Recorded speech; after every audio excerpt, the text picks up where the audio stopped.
আজকে আমরা এখান থেকে শুরু করব। দেখো ভাইয়া, নিউট্রোফিল এটা হইলো এমন একটা গ্র্যানুলোসাইট যে নাকি ফ্যাগোসাইটোসিস করতে পারে। সবাই কিন্তু ফ্যাগোসাইটোসিস করতে পারে না, দুইজন শুধু ফ্যাগোসাইটোসিস করতে পারে। গ্র্যানুলোসাইটের মধ্যে পারে নিউট্রোফিল, আর এক গ্রানুলোসাইটের মধ্যে পারে মোনোসাইট বা ম্যাক্রোফেজ। অ্যাকচুয়ালি মোনোসাইট পরবর্তীতে ম্যাক্রোফেজে তৈরি হয়।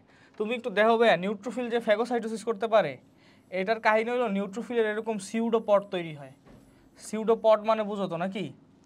এই যে এইটা একটা কোষ আঁকলে, এই কোষের এই যে এরকম যে পাগুলো আমরা আঁকি, এই পাগুলারে সিউডোপড বলে। এই যে এটা হলো এক একটা সিউডোপড। মানে এটা দেখতে কিসের মতো মনে হয়? পায়ের মতো মনে হয়, বাট আসলে এটা পা না। সো এগুলোরে সিউডোপড বলে। যাদের হলো সিউডোপড থাকে তারা ফ্যাগোসাইটোসিস করতে পারে। কথা বুঝতে পারছো? সো নিউট্রোফিলেরও এরকম সিউডোপডস থাকে, এটা হলো কি করতে পারে? ফ্যাগোসাইটোসিস করতে পারে। প্লাস ভাই এটা দেখতে কীরকম? সিউডোপড থাকলে এটা দেখতে কীরকম ভাই? অ্যামিবার মতো লাগে না বলো তো? এটা অ্যামিবয়েড না বলো তো? সিউডোপড থাকলে এটা অ্যামিবয়েডের মতো দেখায়, তাই এটারে অ্যামিবয়েড, মানে এটা অ্যামিবার মতো মুভমেন্ট করতে পারে। কথা বুঝতে পারছো?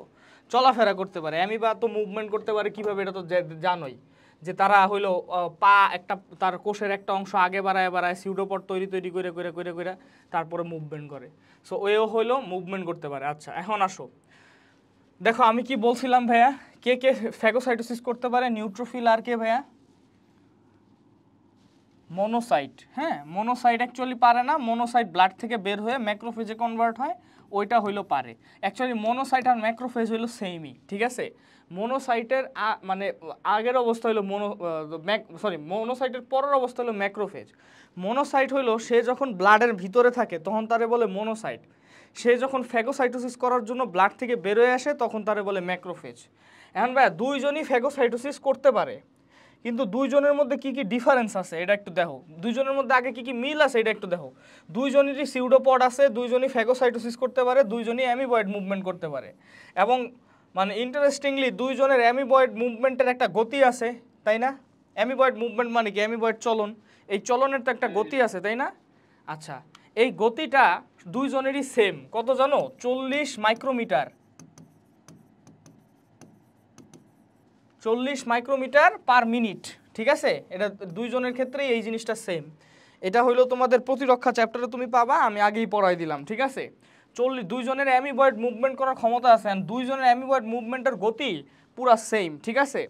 আচ্ছা, এখন ভাইয়া যেই জিনিসটা আর কি কি সেম আছে এই দুইজনের মধ্যে, আর কি কি সেম আছে ভাইয়া? নিউট্রোফিলের আয়ুষ্কাল কত বলো তো একটু আমারে? নিউট্রোফিলের আয়ুষ্কাল কত? হ্যাঁ, 2 থেকে 5 দিন হবে।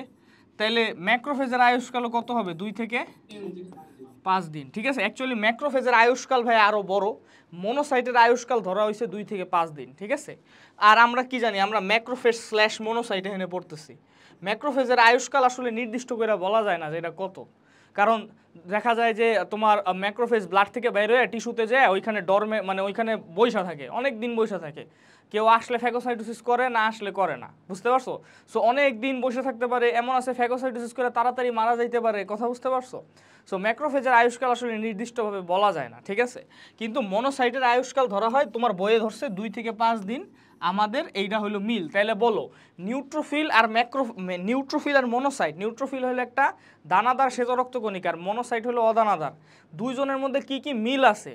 নাম্বার 1 মিল হইলো এরা ফ্যাগোসাইটোসিস করতে পারে, রাইট? নাম্বার 2 মিল হইলো এরা অ্যামিবয়েড মুভমেন্ট করতে পারে, কারণ দুইজনেরই কি আছে? সিউডোপড আছে। দুইজনই দেখতে এই যে অ্যামিবার মতো, দুইজনই অ্যামিবার মতো, দুইজনই হইলো এরকম সিউডোপড আছে, ঠিক আছে? সিউডোপড মানে তো বুঝোই, সিউডোপড আছে।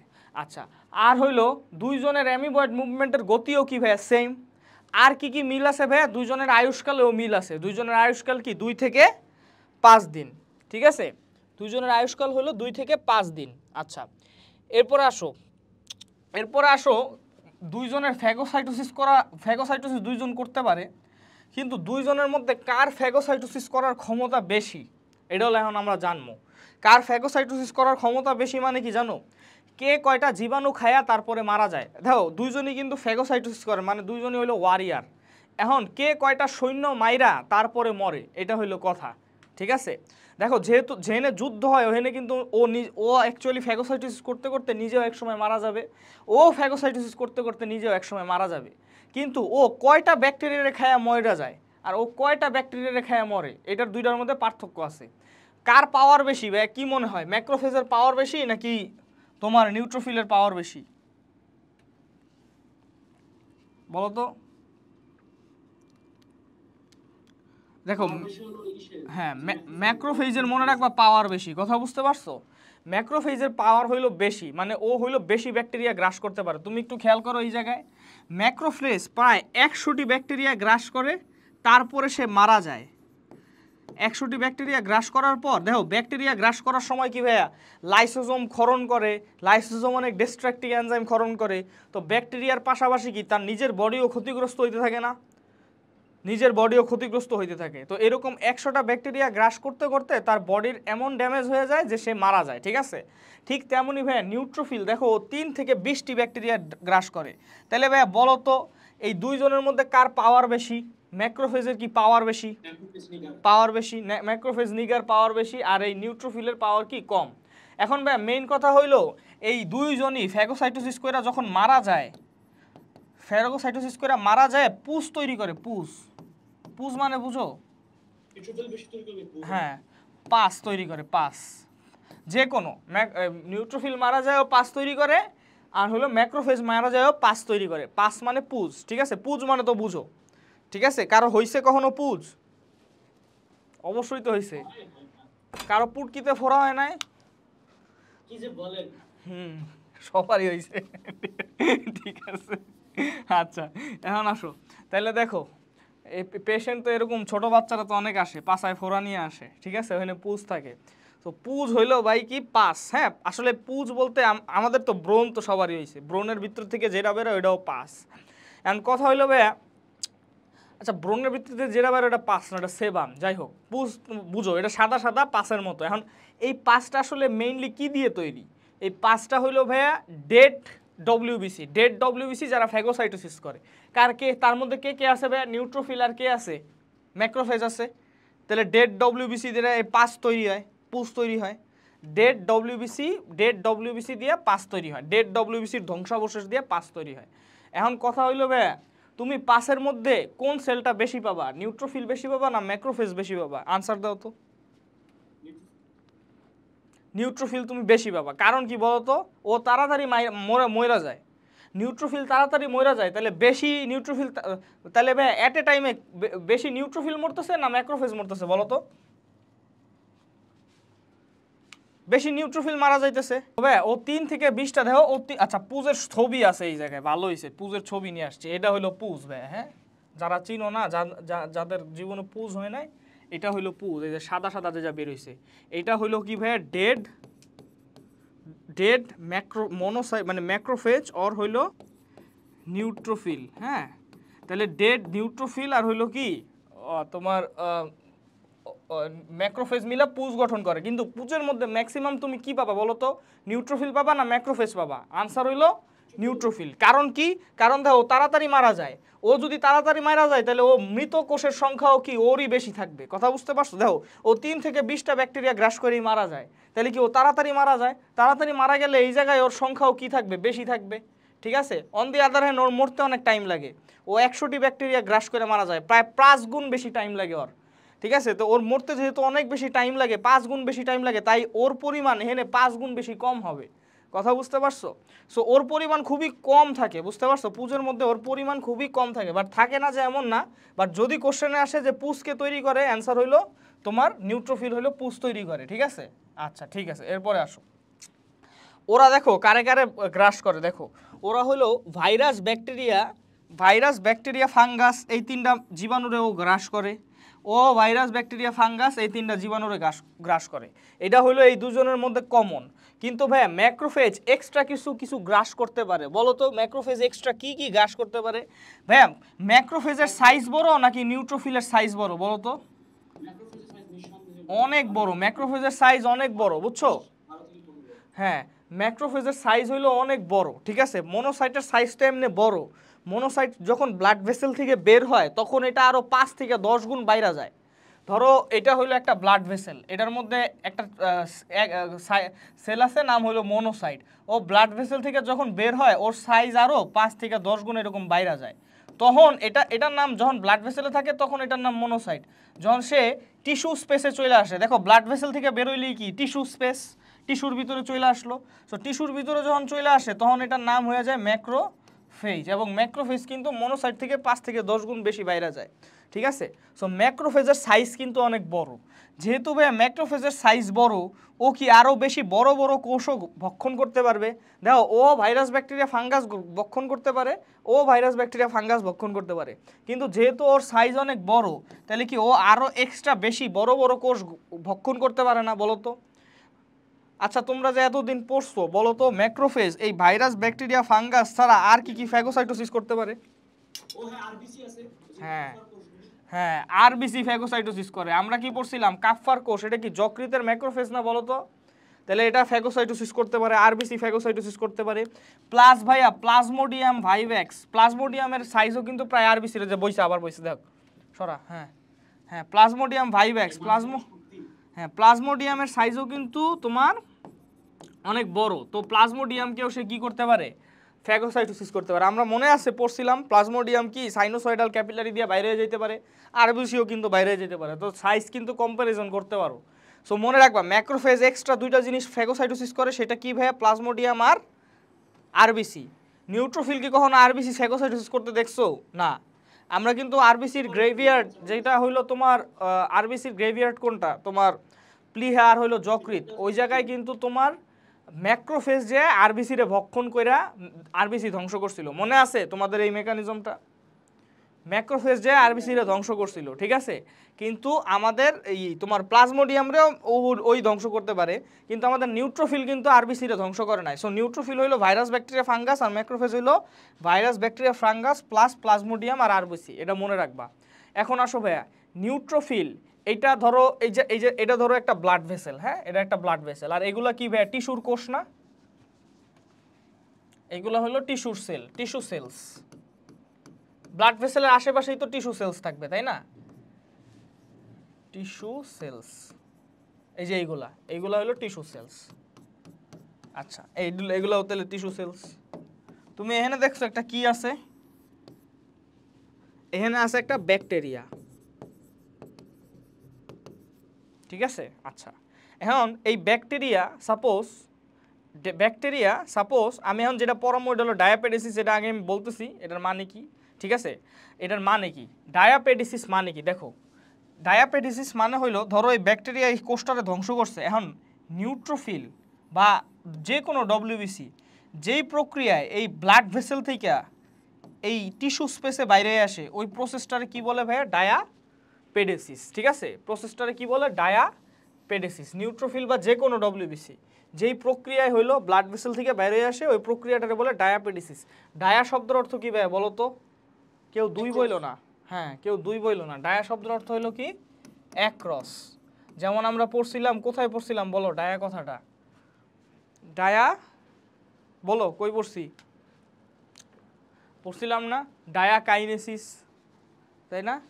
দুইটা ক্রোমোজোম কি এক ক্রসে যাত্রা করে, দুই প্রান্তে যাত্রা করে, এটা কি বলে ডায়াকাইনেসিস, তাই না। ডায়া শব্দের অর্থ কিন্তু এক ক্রস।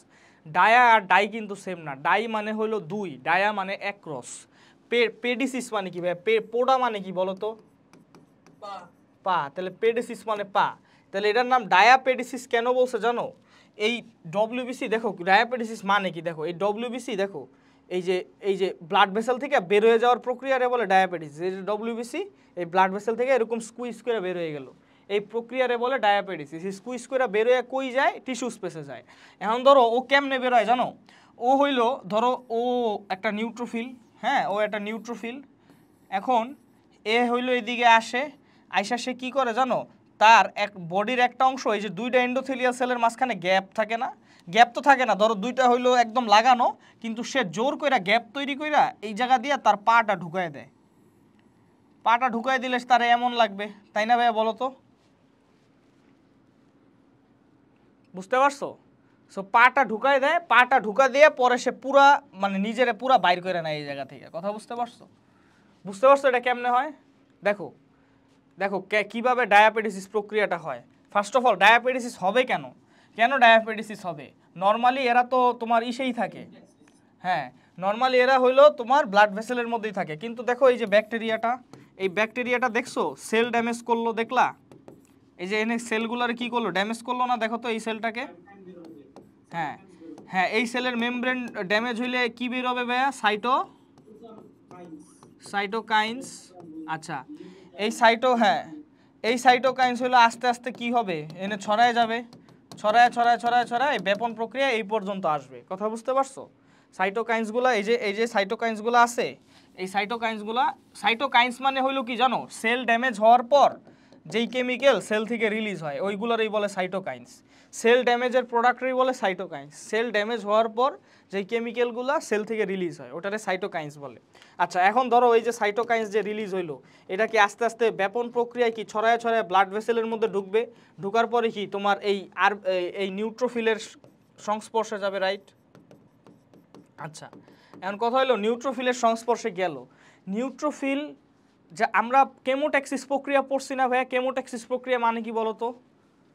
কেমিক্যালের, হ্যাঁ কেমিক্যালের যেটা কনসেন্ট্রেশন যেখানে বেশি ওই দিকে যাত্রা করাকে বলে কেমোট্যাক্সিস। তো এই যে সাইটোকাইন, এই সাইটোকাইনের গন্ধ হইল নিউট্রোফিলের কাছে ধরো বিরিয়ানির মতো, ঠিক আছে? আমরা যেমন বিরিয়ানির গন্ধ পাইলে ওই দিকে ছুঁইটা যাই, ঠিক তেমনি নিউট্রোফিল সাইটোকাইন্সের গন্ধ পাইলে ওই দিকে ছুঁইটা যায়। কেন? কারণ সে বুঝতে পারে যে সেল ড্যামেজ হয়েছে। কারণ সাইটোকাইন্স কি নর্মালি রিলিজ হয় নাকি সেল ড্যামেজ হওয়ার পর রিলিজ হয় বলো তো? সেল ড্যামেজ হওয়ার পর এই সাইটোকাইন্সগুলো রিলিজ হইলো, আর কোনো সেল থেকে কিন্তু সাইটোকাইন্স রিলিজ হইতেছে না, কারণ ব্যাকটেরিয়া এই সেলটাই ক্ষতিগ্রস্ত করছে। এই ক্ষতিগ্রস্ত কোষ থেকে সাইটোকাইন্স রিলিজ হয়ে ফাইনালি ওর পর্যন্ত গেছে। এরপরে ও কী করে জানো? দেখে যে এর কনসেন্ট্রেশনটা কই বেশি আছে, যেই জায়গায় ওর তো চোখ নাই, ও তো আর দেখতে পারে না যে এই জায়গায় ব্যাকটেরিয়া আছে, তাহলে ও কীভাবে এই জায়গায় রিচ করে? মানে আমরা তো বলি যে ম্যাক্রোফেজ যায় জীবাণুরে ফ্যাগোসাইটোসিস করে, তার কি চোখ আছে? সে কি দেখতে পারে যে জীবাণু কোন জায়গায় আছে? সে কিন্তু জীবাণুরে ফ্যাগোসাইটোসিস করতে পারে না। যেখানে নাকি সাইটোকাইন্সের কনসেন্ট্রেশন বেশি ওই এরিয়াতে যা আছে জীবাণু ধ্বংসপ্রাপ্ত কোষ সবগুলোরই সে ফ্যাগোসাইটোসিস করে ভিতরে ঢুকায় নেয়। কথা বুঝতে পারছো? যে এরিয়ায় সাইটোকাইন্সের ঘনত্ব বেশি ওইখানে এরিয়াতে যা আছে তোমার জীবাণু ধ্বংসপ্রাপ্ত, কারণ ওর তো চোখ নাই, ও হলো সবগুলোরই ফ্যাগোসাইটোসিস করে ভিতরে ঢুকায় নেয়। কিন্তু কাহিনী হইলো সে বুঝলো কেমনে যে ব্যাকটেরিয়াটা এই জায়গায় আছে, এই জায়গায় ব্যাকটেরিয়াটা নাই, এই জায়গায় নাই, ঠিক আছে? সে বুঝলো কিভাবে এই জায়গায় ব্যাকটেরিয়াটা নাই, এই জায়গাটা ব্যাকটেরিয়াটা নেই? কারণ কি দেখো কেমিক্যালটা কোন দিক দিয়ে বাইরে হইতেছে, সোর্স অফ কেমিক্যাল কোনটা? এটা এই জায়গা থেকে কেমিক্যালটা বের হইতেছে, তাহলে এটা হলো সোর্স অফ কেমিক্যাল। সো সে কেমিক্যালের ঘনত্ব ফলো করে যে কোন জায়গা থেকেই কেমিক্যালটা বের হইতেছে, কোন জায়গায় কেমিক্যালটা বেশি আছে। সো এই কেমিক্যালের ঘনত্ব ফলো করে কেমিক্যালের কনসেন্ট্রেশন যেদিকে বেশি ওই দিকে চলারে কি বলে ভাইয়া? কেমোট্যাক্সিস।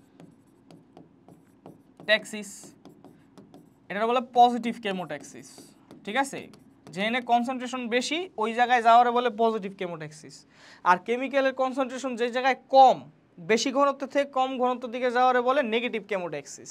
যাই হোক কেমোট্যাক্সিস বলে, ঠিক আছে? তুমি ধরে রাখো কেমোট্যাক্সিস বলে। কেমিক্যালের কনসেন্ট্রেশন যেদিকে বেশি সেই জায়গায় সে আসবে। এখন আসতে হইলে সর্বপ্রথম তার কি করা লাগবে বলো তো? আসতে হইলে সর্বপ্রথম তার কি করা লাগবে? এই ব্লাড ভেসেল থেকে এখানে আসা লাগবে, রাইট? মানে ব্লাড ভেসেল থেকে তার বের হওয়া লাগবে বলো তো? হ্যাঁ, এই ব্লাড ভেসেল থেকে বের হওয়ার প্রসেসটা কি বলে ভাইয়া? ডায়াপেডিসিস, ঠিক আছে? ব্লাড ভেসেল থেকে বের হওয়ার প্রসেসটারে কি বলে? ডায়াপেডিসিস। এখন দেখো ব্লাড ভেসেল থেকে সে কিভাবে বের হয়, দেখো এই যে এখানে ছিল এরকম, সে কি তার একটা পা, দেখছো তার একটা পা, এটা কি একটা সিউডোপড না ভাইয়া? বলো তো এটা সিউডোপড না? তো তার একটা পা সে জোর কইরা দুইটা এন্ডোথেলিয়ালের মাঝখান দিয়ে ঢুকায় দেয়। কথা বুঝতে পারছো? ঢুকাই দেওয়ার পরে সে এই দুইটা এন্ডোথেলিয়ালের মাঝখানে একটা টেম্পোরারি গ্যাপ তৈরি কইরা সে হইলো এইখান দিয়ে ভিতরে ঢুকা যায়। কথা বুঝতে পারছো? দেখো ডায়াবেটিস প্রক্রিয়াটা কেমনে হয়। সে কি করছে? সে তার একটা পা মানে তার একটা বডির অংশ জোর কইরা এই যে দুইটা এন্ডোথেলিয়াল সেলের মাঝখানে যে গ্যাপ আছে, জোর কইরা এই দুইটা এন্ডোথেলিয়াল সেলের মাঝখানে গ্যাপ দিয়ে সে ঢুকাই দিছে তার বডির একটা অংশ। তাহলে এই যে পেডিসিস করলো মানে পা ঢুকাই দিল, কোথায় ঢুকাই দিল ভাই? অ্যাক্রস দ্য এন্ডোথেলিয়াল সেল না? এন্ডোথেলিয়াল সেলের এই প্রান্ত থেকে ওই প্রান্তে অ্যাক্রস দ্য এন্ডোথেলিয়াল সেল সে হইল কি তার পা ঢুকাই দেয়, এই কারণে এই প্রসেসটার নাম ডায়াপেডিসিস। ডায়া মানে অ্যাক্রস, পেডিসিস মানে পা। অ্যাক্রস দ্য এন্ডোথেলিয়াল সেল, পা ঢুকাই দেয়, ঢুকাই দিয়ে তারপরে সে এই যে এই প্রসেসে আর বডিটা বের করে আনে, এই যে দেখো এমনি বের করে আনে, ঠিক আছে। সে হলো পা ঢুকাই দিয়ে এইভাবে বের করে আনে, ঠিক আছে। বের করে আনলে সে এখন এখানে কোথায় চলে আসলো বলো তো? ইন্টারস্টিশিয়াল স্পেসে চলে আসলো না? বা ইন্টারস্টিশিয়াল স্পেসে টিস্যু স্পেসও বলে। ইন্টারস্টিশিয়াম কি আমি এটা পড়াবো, ইন্টারস্টিশিয়াল স্পেস। অ্যাকচুয়ালি ওই যে ইন্টারস্টিশিয়াল স্পেস মানে কি জানো? সেলগুলার মাঝখানে মাঝখানে যে স্পেস আছে, এই স্পেসগুলারে একত্রে অ্যাগ্রিগেটেডভাবে হলো ইন্টারস্টিশিয়াল স্পেস বলে। তো ইন্টারস্টিশিয়াল স্পেস মানে টিস্যু স্পেসে চলে আসলো। তো টিস্যু স্পেসে চলে আসলে এখন সে কই যাবে বলো? এখন ঘটনা হলো সে কই যাবে? সে কি এই দিক যাবে নাকি এই দিক যাবে বলো? হ্যাঁ, বাম দিকে যাবে। এখন কথা হলো বাম দিকে কেন যাবে, এই দিকে কেন যাবে না? কারণ কেমিক্যাল আসতেছে কই থেকে? ড্যামেজ সেলের। হ্যাঁ হ্যাঁ, ড্যামেজ সেল থেকে সাইটোকাইন রিলিজ হইতেছে। সাইটোকাইন হলো কেমিক্যালগুলো, হ্যাঁ, মানে যেই সব কেমিক্যাল সেল ড্যামেজের কারণে রিলিজ হয়। হ্যাঁ, সেল ড্যামেজের কারণে যেই সব কেমিক্যাল রিলিজ হয়, ধরো সেল ড্যামেজ হইলো, সেল ড্যামেজ হওয়ার কারণে যেই সব কেমিক্যাল, যেমন প্রোস্টাগ্ল্যান্ডিন, তাই না?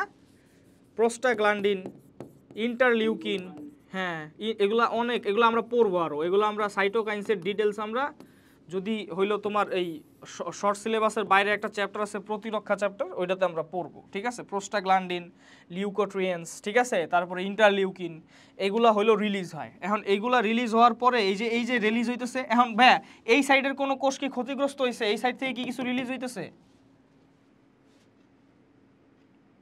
বলো? এই সাইড থেকে কি কিছু রিলিজ হইতেছে? এই সাইড থেকে কিছু রিলিজ হইতেছে না। রিলিজ হইতেছে কোন সাইড থেকে? এই সাইড থেকে। তাহলে এই সাইড থেকে যেহেতু রিলিজ হইতেছে, তাই ও এই দিকেই যাবে। কথা বুঝতে পারছো? এই দিকে যাবে যেখানে এই কেমিক্যালের কনসেন্ট্রেশন বেশি। এখন এই দিকে যাওয়ার পর সে কি করবে বলো তো? সেই ব্যাকটেরিয়া সহ এই ড্যামেজ সেলরেও ফ্যাগোসাইটোসিস করে ফেলে। এই পুরাটারে সে ফ্যাগোসাইটোসিস করে ফেলে, ঠিক আছে। পুরাটারে ব্যাকটেরিয়া সহ ড্যামেজ সেলকেও সে কি করে? ফ্যাগোসাইটোসিস করে পারে। মানে আশেপাশে যা আছে, যেখানে কেমিক্যালের কনসেন্ট্রেশন, সাইটোকাইনের কনসেন্ট্রেশন অনেক বেশি, সে ওই এরিয়াটারে পুরাটা ফ্যাগোসাইটোসিস করে ফেলে। তাহলে ভাই ও কারে কারে ফ্যাগোসাইটোসিস করলো? ব্যাকটেরিয়াও ফ্যাগোসাইটোসিস করলো, ড্যামেজ সেলরেও ফ্যাগোসাইটোসিস করলো, ঠিক আছে। আচ্ছা, এবার আসো, নর্মালি ম্যাক্রোফেজ হইলো ড্যামেজ, ম্যাক্রোফেজের সাইজ যেহেতু বড়, ম্যাক্রোফেজ হইলো ড্যামেজ সেলরে অনেক ভালো মতো ফ্যাগোসাইটোসিস করতে পারে, ঠিক আছে। আর নিউট্রোফিল হইলো নর্মালি অল্প পরিমাণে ড্যামেজ সেল ফ্যাগোসাইটোসিস করে, বাট ব্যাকটেরিয়ারে ফ্যাগোসাইটোসিস করতে পারে। এই কারণে ম্যাক্রোফেজকে ভাইয়া কিন্তু হ্যাঁ হ্যাঁ হ্যাঁ হ্যাঁ এটা নিউট্রোফিল করে ভাইয়া, নিউট্রোফিল, হ্যাঁ নিউট্রোফিল করে। প্রোটিয়েজ, বিভিন্ন protease, alpha trypsin, alpha trypsin enzyme ছাড়ে, বুঝতে পারছো? ট্রিপসিন তো কি প্রোটিয়েজ না বলো তো? ট্রিপসিনের কাহিনী তো পড়ছো তোমরা, হ্যাঁ। তো ওগুলো প্রোটিয়েজ ছাড়ে, ওগুলো হলো এক্সট্রা সেলুলার, মানে নিউট্রোফিলের একটা ক্ষমতা আছে, সে হলো এক্সট্রা সেলুলারই হলো মারতে পারে। সে ফ্যাগোসাইটোসিস করেও মারতে পারে, সে বডি থেকে বিভিন্ন টক্সিক কেমিক্যাল রিলিজ করেও ব্যাকটেরিয়ারে মারতে পারে, দুইভাবেই মারতে পারে।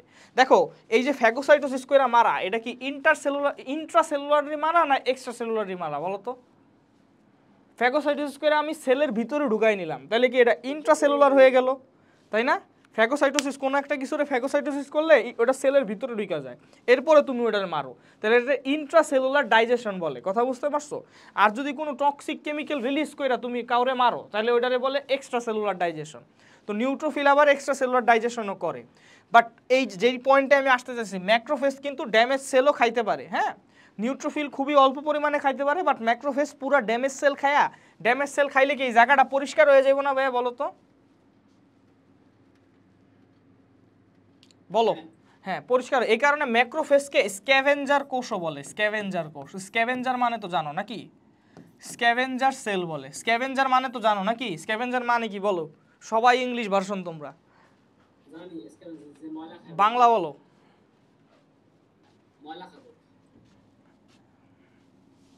এই বলতো কেউ ভালো একটা বাংলা বল। ধাঙর কোষ, মনে পড়ছে, ধাঙর কোষ বলে। কথা বুঝতে পারছো? স্ক্যাভেঞ্জার সেল, ঠিক আছে, ধাঙর কোষ। আচ্ছা ঠিক আছে, এরপর আসো, তোমার আসো, তারপরে ইওসিনোফিল আমরা পড়বো। এখন ইওসিনোফিল ভাইয়া দেখো, দেখো আমি একটা কোশ্চেন করি। ধরো একজনের পেটে সমস্যা হয়েছে, ডাক্তার তারে ব্লাড টেস্ট দিল, এখন এটা কি ভালো করছে না খারাপ করছে বলো? বলো ডাক্তার তারে ব্লাড টেস্ট দিল, এটা কি ঠিক করছে না ভুল করছে? অবশ্যই করছে, টাকা লাগাবে বেশি বেশি করে। প্রাঞ্জল কি মনে হয়, ভালো করছে নাকি নাকি ঘুষ খাওয়ার লেগে ডায়াগনস্টিক সেন্টার থেকে হলো তোমার ব্লাড টেস্ট দিছে? বলো, সিবিসি করতে দিছে ধরো। ভালো করছে, ভালো করছে, টাকা লাগাবে বেশি বেশি। ঘুষ খাওয়ার জন্য হ্যাঁ লাভ, সবাই লাভ। তারপরে যে ওই কিসের লাভ ওদের, অহন প্যারাসিটামল লাভ, অহন দিনের লাভ, সবার লাভ। হ্যাঁ অহন অহন কি মনে হয় তোমার, বলো? তুমি তো টার্কিশ এজেন্ট, তুমি বলো ও কি ঘুষ খাওয়ার জন্য দিছে নাকি ভালো, মানে এটা মানে কিছু জানার জন্য দিছে? বলো। পেটে সমস্যা হইছে, হ্যাঁ পেটে সমস্যা হইছে, বলছে ডাক্তাররা এসে ভাই আমার পেটে ব্যথা, হ্যাঁ আমার পেটে ব্যথা, আমার পেটে জানি কেমন কেমন লাগে, কেমন ম্যাজ ম্যাজ করে, ঠিক আছে, এটা ধরো কইলো, তারপরে ডাক্তার দিল সিবিসি ব্লাড টেস্ট। হ্যাঁ গুড, প্যারাসিটামলই একটা মাত্র ওষুধ নাকি? আচ্ছা তারপর আহনাফ, আহনাফ তুমি তো বইলেই দিলা ঘুষ খাইবো, হ্যাঁ আচ্ছা তারপরে রিফা, রিফা কি বলো তুমি, বলো এটা কি ঠিক করছে? ঘুষ খাওয়ার জন্য। আচ্ছা ঠিক, আচ্ছা ঠিক আছে, শোনো ও কিন্তু ও ব্লাড টেস্ট দিছে, হ্যাঁ ও ব্লাড টেস্ট দিছে, এটা হলো লেজিট ভাইয়া, ঠিক আছে, এটা ঘুষ খাওয়ার জন্য দেয় নাই। কেন দিছে আমি তোমারে বলি, হ্যাঁ কাহিনী হইলো তোমার পেটে ব্যথা করছে, এই পেটে ব্যথা কি ভাইয়া কৃমির জন্য হইতে পারে না? একটা পসিবিলিটি আছে না কৃমির জন্য? কৃমির জন্য হইতে পারে না বলো তো? সো কৃমি, কৃমি মানুষের বডিতে যখন কৃমি অ্যাটাক করে বা কোনো প্যারাসাইট যদি অ্যাটাক করে, নর্মালি মানুষের বডিতে যত প্যারাসাইট অ্যাটাক করে ম্যাক্সিমামই কৃমিই হয়, ঠিক আছে। কোনো পরজীবী যদি ভাইয়া মানুষের বডিতে অ্যাটাক করে তখন ইওসিনোফিলের সংখ্যা ব্লাড টেস্টে অনেক কি হয়, বাইরে যায়, কথা বুঝতে পারছো? কারণ কি, কারণ হইলো ভাইয়া দেখো কি লেখছে, ইওসিনোফিল প্যারাসাইট, প্যারাসাইটকে কিল করে, কথা বুঝতে পারছো? ইওসিনোফিল হইলো প্যারাসাইট বা অ্যালার্জিক অ্যান্টিবডি, অ্যালার্জিক অ্যান্টিবডি কি এখন বুঝবা না, কথা বুঝতে পারছো? এটা প্রতিরক্ষা পড়লে বুঝবা। তো মনে রাখো ইওসিনোফিল হইলো অ্যালার্জিক অ্যান্টিবডি যেটা আছে, জাস্ট এটা মুখস্থ করে রাখো, অ্যালার্জিক অ্যান্টিবডি আর প্যারাসাইট, হ্যাঁ কৃমির লার্ভা ধ্বংস করে, কৃমির লার্ভা এগুলারে কিল করে। কিল করে কিভাবে? ইওসিনোফিল। আচ্ছা যাই হোক, কৃমি তো ভাইয়া অনেক বড়, ওরা তো ফ্যাগোসাইটোসিস করা সম্ভব বলো তো? কৃমি তো অনেক বড়, ওরে কি ফ্যাগোসাইটোসিস করা সম্ভব? সম্ভব না। তাহলে ইওসিনোফিলিক কোষগুলা কি করে জানো? এইভাবে ওরে ঘিরা ধরে, ইওসিনোফিলিক সেলগুলা এইভাবে ওরে ঘিরা ধরে, ইওসিনোফিলিক সেলগুলা এইভাবে ওরে ঘিরা ধরে, ঘিরা ধরার পরে তার মধ্যে তার ইওসিনোফিলের গ্র্যানিউলগুলা কি ভাইয়া বলো তো, তোমার ক্ষারীয় নাকি অ্যাসিডিক?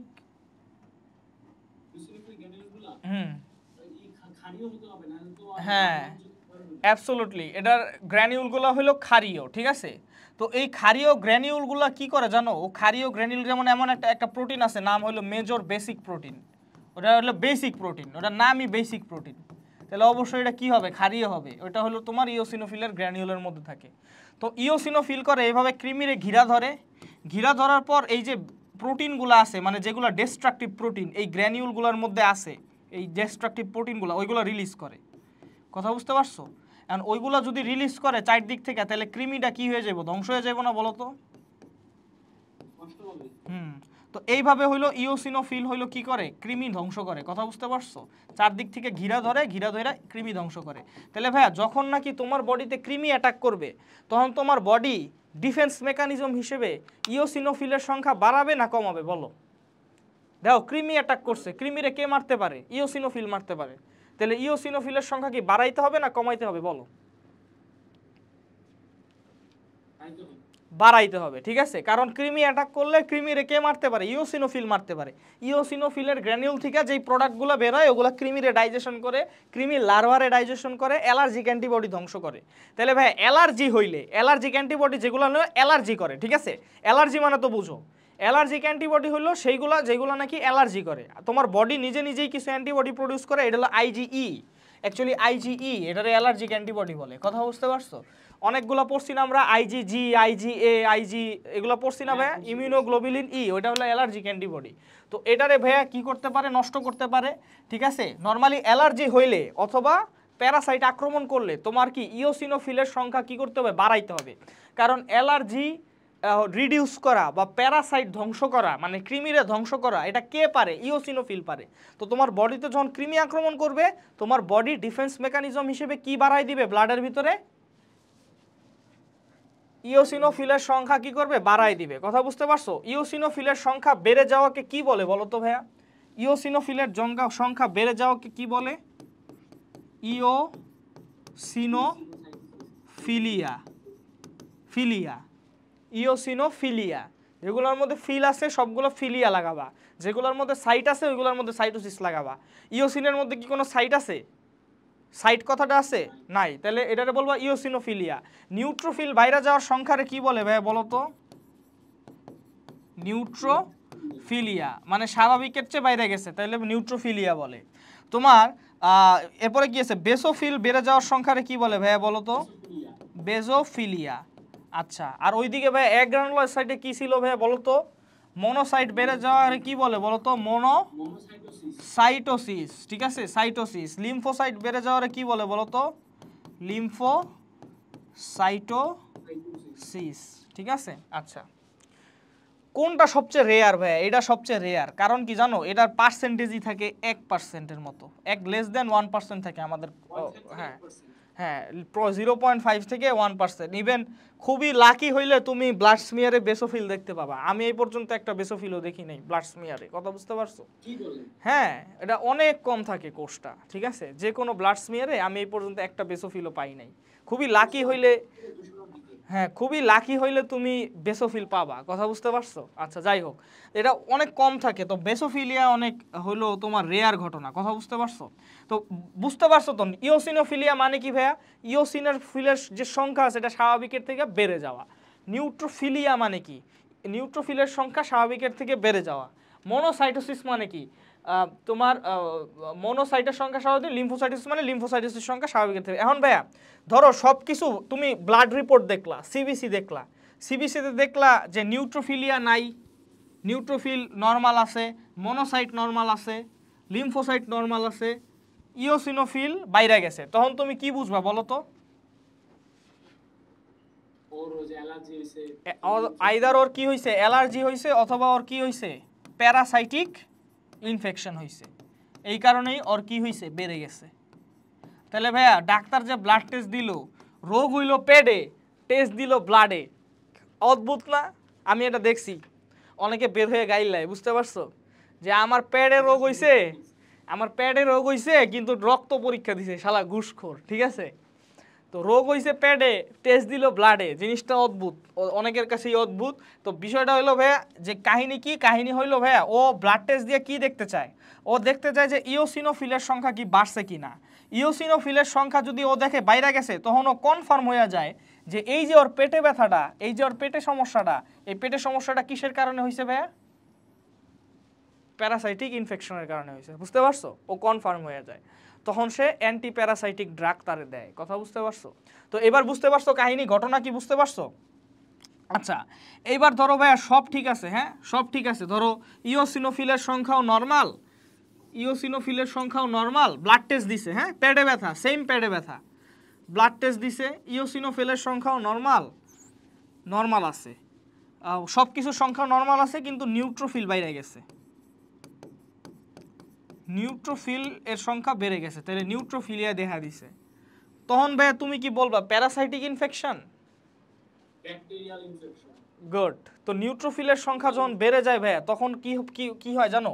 তখন ও বুঝতে পারে যে ওর যে পেটে ব্যথাটা হইতেছে, এই পেটে ব্যথাটা নিশ্চয়ই কোনো ব্যাকটেরিয়ার আক্রমণে হইতেছে। কথা বুঝতে পারছো? যেমন সালমোনেলা টাইফি, যেগুলো টাইফয়েডের ব্যাকটেরিয়া, ঠিক আছে, ওইসব ব্যাকটেরিয়ার কারণে এইটা হইতেছে। কারণ সে দেখছে ইওসিনোফিল নর্মাল। ইওসিনোফিল নর্মাল মানে কি বলো তো? ইওসিনোফিল নর্মাল মানে কোনো কৃমি আমার আক্রমণ করে নাই, ঠিক আছে, কোনো প্যারাসাইট আমার আক্রমণ করে নাই, ঠিক আছে, কিন্তু সব কিছু ঠিক আছে, সব কিছু নর্মাল, কিন্তু নিউট্রোফিলের সংখ্যা বাইরে গেছে। অ্যাকচুয়ালি নিউট্রোফিল হইলো ভাইয়া ব্যাকটেরিয়া ধ্বংস করার জন্য, অনেক আমরা কি পড়ছি না যে পুজের ম্যাক্সিমাম হলো নিউট্রোফিল। তো নিউট্রোফিল হইলো ব্যাকটেরিয়া ধ্বংস করার জন্য বাইরে যায়। কথা বুঝতে পারছো? তো নিউট্রোফিল, অ্যাকচুয়ালি নিউট্রোফিল থাকে 60% to 70%, সো ওইটা বাইরে গেলে না অনেক বেশি ভিজিবল হয়। মনোসাইটও বেড়ে যায় কিন্তু খুবই অল্প পরিমাণে বাড়ে, মনোসাইট অনেক পরে বাড়ে। কথা বুঝতে পারছো? কারণ মনোসাইটের সংখ্যা নিউট্রোফিলের মতো এত বেশি থাকে না যে ওটা একদম ভিজিবল মানে একদম ক্লিয়ারলি বোঝা যায় যে এটা বাড়ছে, বাট নিউট্রোফিল একটু বাড়লেই অনেক বোঝা যায় কারণ এটার পার্সেন্টেজই অনেক বেশি থাকে। সো নিউট্রোফিলিয়া যদি পায় তখন তুমি কি বুঝবা জানো? ব্যাকটেরিয়াল ইনফেকশন, ব্যাকটেরিয়াল ইনফেকশন, এটা মনে রাখবা, ব্যাকটেরিয়াল ইনফেকশন। আর ধরো সব কিছু নর্মাল আছে কিন্তু লিম্ফোসাইট বাইরে গেছে, তখন তুমি কি বুঝবা ভাই বলো তো? লিম্ফোসাইটোসিস হয়েছে, তখন তুমি কি বুঝবা বলো তো? Viral infection. কথা বুঝতে পারছো? Viral infection. তাহলে বুঝতে পারছো প্যারাসাইটিক ইনফেকশনে ইওসিনোফিল বাড়ে, ব্যাকটেরিয়াল ইনফেকশনে নিউট্রোফিল বাড়ে, আর ভাইরাল ইনফেকশনে কি বাড়ে বলো তো? লিম্ফোসাইট বাড়ে। ঠিক আছে? আর মনোসাইট কখন বাড়ে ভাইয়া? ক্রনিক ইনফ্লামেশনে। ক্রনিক ক্রনিক মানে কি বলো তো? দীর্ঘস্থায়ী কোনো ইনফেকশন যদি তোমার বডিতে থাকে, অনেক দিন ধরে আছে, তখন তোমার ক্রনিক ইনফেকশন বা আমি বলি ইনফ্লামেশন, প্রদাহ, এই প্রদাহ ক্রনিক প্রদাহতে বাড়ে হইলো তোমার কি বাড়ে বলো? ম্যাক্রোফেজ বা মনোসাইট বাড়ে, অ্যাকচুয়ালি মনোসাইটোসিস, সাইটোসিস। তো এইভাবে ভাইয়া ব্লাড রিপোর্ট দেখে না অনেক কিছু ডায়াগনোসিস করে ফেলা যায়। কথা বুঝতে পারছো? আচ্ছা, এই কারণে মানুষ হইলো কিছু হইলেই ব্লাড টেস্ট দেয়। ঠিক আছে? আচ্ছা, এরপর আসো। আচ্ছা, এরপরে এখানে কি লেখছে ভাইয়া? স্প্লিন ও স্নায়ুতন্ত্রের রোগে এই ইওসিনোফিল বেড়ে যায়। এটার কোনো লজিক নাই ভাইয়া, তোমার বইয়ে লেখছে, এটা পড়া নিও। হ্যাঁ, যে কোনো জিনিসের রোগেই হইলো ইওসিনোফিল বাইরে যেতে পারে যদি এটা অ্যালার্জিক হয়। ঠিক আছে? কিন্তু তোমার বইয়ে লেখছে স্প্লিন আর হইলো কি স্নায়ুতন্ত্রের রোগে ইওসিনোফিল বেড়ে যায়, একটু মুখস্থ করে নিও। ঠিক আছে? এবার আসো ভাইয়া বেজোফিল। হ্যাঁ, বেইজোফিল। বেইজোফিলের উপরে দেখছো এরকম অ্যান্টিবডি আছে।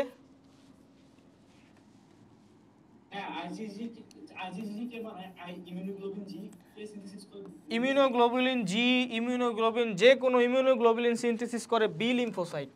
যে কোনো ইমিউনোগ্লোবুলিন, যে কোনো ইমিউনোগ্লোবুলিন সিনথেসিস করে কে? B lymphocyte. ঠিক আছে? আচ্ছা, যাই হোক, এটা পরে আসতেছি আমি। এখন ভাই দেখো, এই হলো বেসোফিল।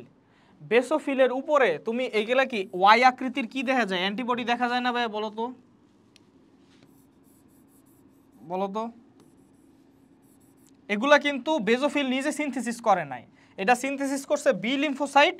এটা ধরো বেজোফিল, এটা হইলো বি লিম্ফোসাইট।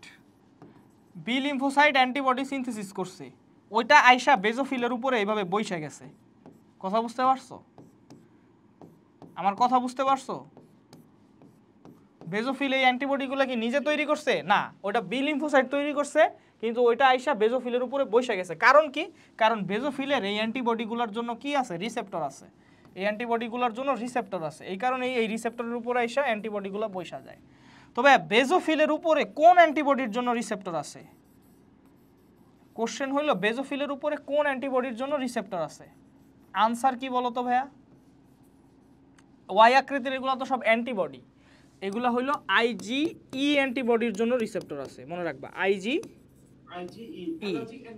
হ্যাঁ হ্যাঁ, অ্যালার্জিক অ্যান্টিবডি, এটা আইজিই অ্যান্টিবডি যেটা আছে ওইটার জন্য হইলো রিসেপ্টর আছে। ঠিক আছে? মনে রাখবা, আইজিই অ্যান্টিবডির জন্য রিসেপ্টর আছে। তাহলে ভাইয়া বেজোফিলের উপরে এই যে অ্যান্টিবডিগুলো দেখতেছো, এগুলো কোন অ্যান্টিবডি বলো তো? আইজিএ, আইজিজি, আইজিএম, কোনটা? এটা আইজিই অ্যান্টিবডি। ঠিক আছে? আইজিই অ্যান্টিবডির জন্য এটা হলো রিসেপ্টর আছে। ঠিক আছে? আইজিই অ্যান্টিবডির জন্য রিসেপ্টর আছে। আচ্ছা, তাহলে দেখো এটাও একটা বেজোফিল, এটাও একটা বেজোফিল। হ্যাঁ, এটা দুইজনই বেজোফিল। ঠিক আছে? আচ্ছা, এখন কিছু কিছু বেজোফিল আছে ব্লাডের ভিতরে থাকে, কিছু কিছু বেজোফিল আছে ব্লাড থেকে বের হয়ে সে হইলো কোথায় অবস্থান করতেছে ভাইয়া?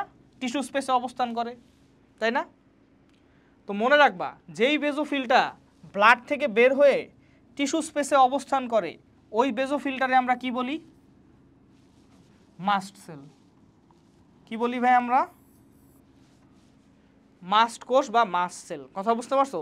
তাহলে বেজোফিল আর মাস্ট সেলের মধ্যে কোনো পার্থক্য আছে ভাই? বলো তো, বলো।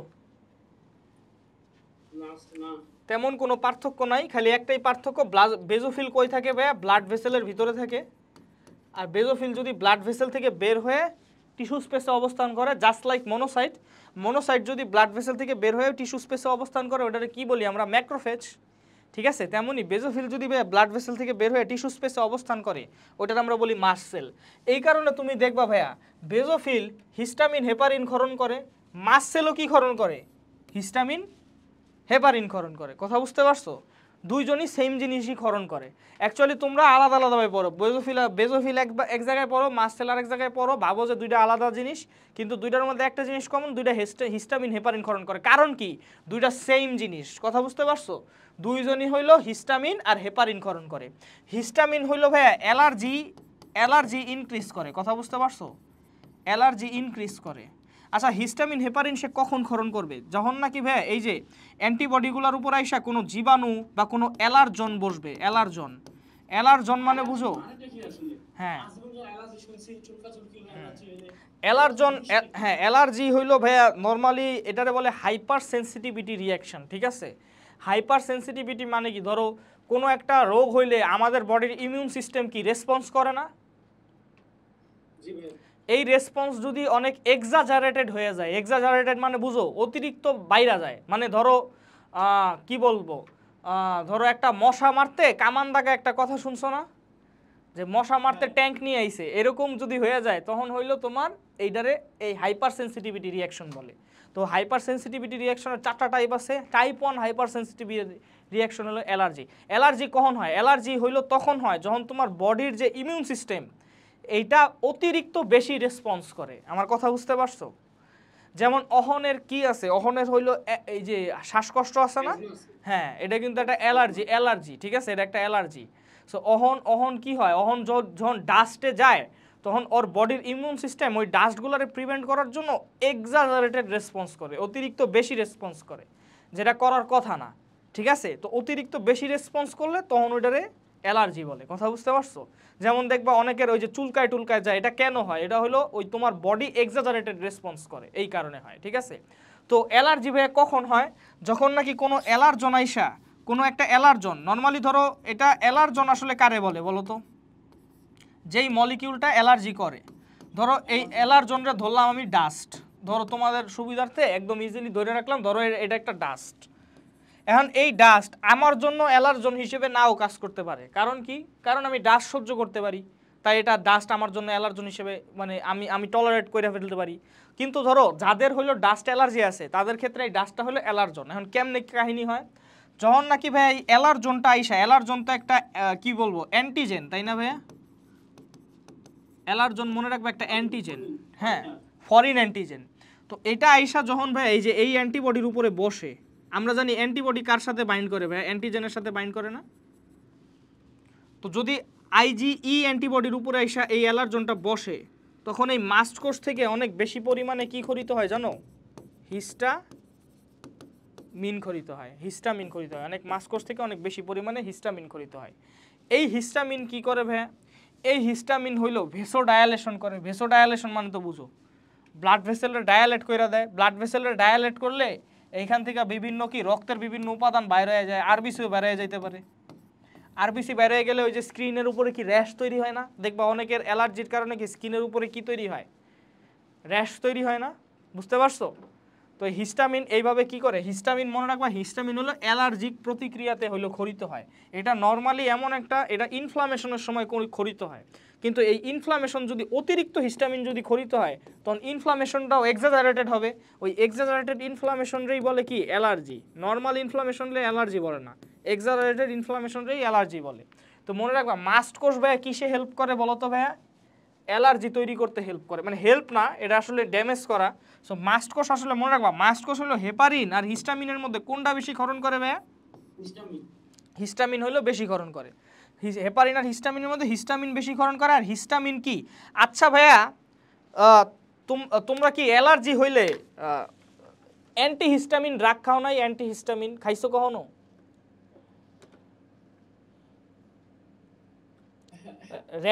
র্যানিটিডিন এগুলা দেখবা, এইটিডিন, ওইটিডিন, সাইমেটিডিন, এগুলা খাও নাই? অ্যান্টিহিস্টামিন। হ্যাঁ হ্যাঁ হ্যাঁ হ্যাঁ, তোমার ওইটাই হইব। আচ্ছা ঠিক আছে। তো অ্যালার্জিতে অ্যান্টিহিস্টামিন খায়। কেন অ্যান্টিহিস্টামিন খায় ভাইয়া? কারণ হিস্টামিন হলো অ্যালার্জি তৈরি করে। তো অ্যান্টিহিস্টামিন খাইলে অ্যালার্জিটা কি হয়ে যায়? কিওর হয়ে যায়। কথা বুঝতে পারছো? সো অ্যান্টিহিস্টামিন অ্যাকচুয়ালি খায়। এখন দেখো এই হিস্টামিন কি করে ভাইয়া? হ্যাঁ বলো। হিস্টামিন যখন বের হয় ওর কাজটা আসলে কি, মানে এটা কি অনেক কাজ ভাই, এটা আসলে এখানে এক্সপ্লেইন করা যাবে না। এটা ইনফ্লামেশনে হেল্প করে। ইনফ্লামেশন কি? ইনফ্লামেশন এত ইজি না, ইনফ্লামেশন অনেক বড় একটা প্রসেস, ঠিক আছে? ভেসোডায়ালেশন হয়, ডব্লিউবিসি বাইরে আসে, কথা বুঝতে পারছো? অনেক কিছু হয়, ভেসোডায়ালেশন হয়, ডব্লিউবিসি বাইরে আসে, তারপরে এগুলো মানে এটা হইলো তোমার এইখানে যায় এই এন্ডোথেলিয়াল সেলের সাথে। ইনফরমেশনের ভিতরে সেল ধ্বংস হয়ে যায় না, কিছু সেল হ্যাঁ ধ্বংস হয়ে যায়। ইনফ্লামেশন তো একটা তোমার ইমিউন রেসপন্স। ইমিউন রেসপন্স মানে কি? প্রতিরক্ষা ব্যবস্থার একটা রেসপন্স। হ্যাঁ একটা রেসপন্স। তো হিস্টামিন যায় ধরো কেমনে করে? কে এটা এটা ভাই আমি বললাম তো, এটা আসলে এখানে এক্সপ্লেইন করা যাবে না। It will take 1 hour at least, ঠিক আছে? এখন দেখো এটা হিস্টামিন, আমি একটু সিম্পল বইলা দিই। হিস্টামিন যায় ব্লাড ভেসেলের সাথে বাইন্ড করে, হ্যাঁ এই যে এন্ডোথেলিয়াল সেলের সাথে বাইন্ড করে, যার কারণে এন্ডোথেলিয়াল সেলগুলো একে অপর থেকে দূরে সরে যায়, গ্যাপ বাড়ে, অ্যাকচুয়ালি কন্ট্রাক্ট করে। কন্ট্রাক্ট করার কারণে এখানে গ্যাপ তৈরি হয়। গ্যাপ তৈরি হইলে এই ফ্লুইড বাইরে হয়। তারপরে ফ্লুইড বাইরে হলে কী হবে? ক্ষতস্থানটি কী হবে? ইনফ্লামেশনের 4টা হইলো আছে, ফুইলা যায় না? দেখবা যেই জায়গায় ইনফ্লামেশন হয়, যেই জায়গায় প্রদাহ, ওই জায়গাটা কি ফুইলা যায় না? বল্লা কামড় দিলে বা যে কোনো জিনিস কামড় দিলে জায়গাটা ফুইলা যায়। কেন ফুইলা যায়? কারণ এই যে ফ্লুইড, রক্তের যে ফ্লুইড আছে, এই ফ্লুইডগুলো লিকেজ হয়। তারপরে ফ্লুইড লিকেজের পাশাপাশি গ্যাপটা যদি অনেক বড় থাকে, আরবিসি লিকেজ হবে না ভাই বলো তো? হ্যাঁ, তো আরবিসি লিকেজ হইলে দেখবা তোমারে মৌমাছি কামড় দিলে এই জায়গাটা ফুলে, আর জায়গাটা কি লাল হয় না? লাল হয়। এখন ফ্লুইডের প্রেসারে বা এনে তো সেল ড্যামেজ হইতেছে, তো ফ্লুইডের প্রেসারে এই জায়গায় কি নার্ভ আছে না ভাই? সব জায়গায় বডির তো সব জায়গায় নিউরন থাকে, নার্ভ থাকে, রাইট? তো ফ্লুইডের প্রেসারে বা প্রোস্টাগ্ল্যান্ডিনও কিন্তু ক্ষরিত হয় ইনফ্লামেশনের সময়। তো ওই দুইটার কারণে এই নার্ভ ইরিটেট হয়ে কি পেইন হবে না? প্রচুর ব্যথা হবে। তাহলে দেখো কি হয়? ফুইলা যায়, পেইন হয়, আর জায়গাটা গরম হয়ে যায়। কারণ কি ভাই? ফ্লুইড যে লিকেজ হইতেছে, ফ্লুইডের এই যে তোমার ব্লাডের তো টেম্পারেচার বেশি না কম? হ্যাঁ ব্লাডের টেম্পারেচার আছে, তো এনে ফ্লুইড নিয়ে আসলে এনে রিঅ্যাকশন হইতেছে, তাহলে এই জায়গাটার টেম্পারেচার হইলো বাইরে যায়। তাহলে 4টা হইলো সাইন ইনফ্লামেশনের। ক্ষতস্থানটি লাল হয়, ফুইলা যায়, তারপরে গরম হয়, আর হইলো ব্যথা হয়। কথা বুঝতে পারছো? সো এইটা হইলো হিস্টামিন, হইলো এটা করে। এটা করলে কি হয়? এটা করলে অ্যালার্জি হয়। আর এইদিকে হেপারিন আছে। হেপারিন কি ভাইয়া বলো তো? হেপারিন হইলো একটা অ্যান্টিকোয়াগুলেন্ট, এটা মনে রাখবা। আচ্ছা, এই যে অ্যালার্জন আসলে ভাইয়া হিস্টামিন ক্ষরিত হয়। এই হিস্টামিন কি করে ভাইয়া দেখো তো? এই হিস্টামিন হলো একটা কেমোট্যাকটিক ফ্যাক্টর, ওই যে প্রোস্টাগ্ল্যান্ডিন টান্ডিনের মতোই। এটা হলো একটা কেমোট্যাকটিক ফ্যাক্টর। তাইলে কি ভাইয়া এটা টাইনা নিয়ে আসবে না? ডব্লিউবিসি টাইনা নিয়ে আসবে না বলো তো? হ্যাঁ ডব্লিউবিসি টাইনা নিয়ে আসবে। এরপরে ডব্লিউবিসি হলো এখানে এসে এগুলারে ভক্ষণ করবে, যে অ্যালার্জনগুলো আছে এই অ্যালার্জনগুলোরে ভক্ষণ করবে। অন দি আদার হ্যান্ড ভাইয়া এই যে হেপারিন, হেপারিনের কাজ কি বলো তো? হেপারিনের কাজ কি? হেপারিন মনে রাখবে একটা অ্যান্টিকোয়াগুলেন্ট হিসেবে কাজ করে। অ্যান্টিকোয়াগুলেন্ট মানে কি বলো তো ভাইয়া? হ্যাঁ রক্ত জমাট বাঁধতে, কোয়াগুলেশন মানে জমাট বাঁধা। তো দুই মানে ব্লাডের মধ্যে 2 ধরনের ফ্যাক্টর থাকে। হ্যাঁ ব্লাডের মধ্যে 2 ধরনের ফ্যাক্টর থাকে। ব্লাডের মধ্যে 2 ধরনের ফ্যাক্টর থাকে। একটারে বলে কোয়াগুলেন্ট ফ্যাক্টর, কোয়াগুলেন্ট ফ্যাক্টরে প্রোকোয়াগুলেন্ট ফ্যাক্টরও বলে, কারণ এগুলো ইনঅ্যাক্টিভ থাকে। কোয়াগুলেন্ট, প্রোকোয়াগুলেন্ট ফ্যাক্টর বলে, কারণ কি? প্রো মানে কি ভাইয়া? ইনঅ্যাক্টিভ। তো প্রোকোয়াগুলেন্ট ফ্যাক্টরগুলো কি করবে ভাইয়া বলো তো? কোয়াগুলেশনে হেল্প করবে নাকি হেল্প করবে না বলো? হেল্প করবে, মানে রক্ত জমাট বাঁধাবে, কিন্তু এগুলো নিষ্ক্রিয় থাকে। এই কারণে নর্মালি ব্লাড ভেসেলে নর্মালি রক্ত জমাট বাঁধে না। নর্মালি যদি রক্ত জমাট বাঁধে তাহলে কি ভাই আমাদের প্রবলেম না? বলো এই জায়গায় একটা রক্ত জমাট বাঁধে গেল, কি সমস্যা না? তো নর্মালি কি আমরা চাই রক্ত জমাট বাঁধুক, নাকি যখন নাকি ব্লিডিং হবে তখন রক্ত জমাট বাঁধুক? এটা আমরা চাই বলো?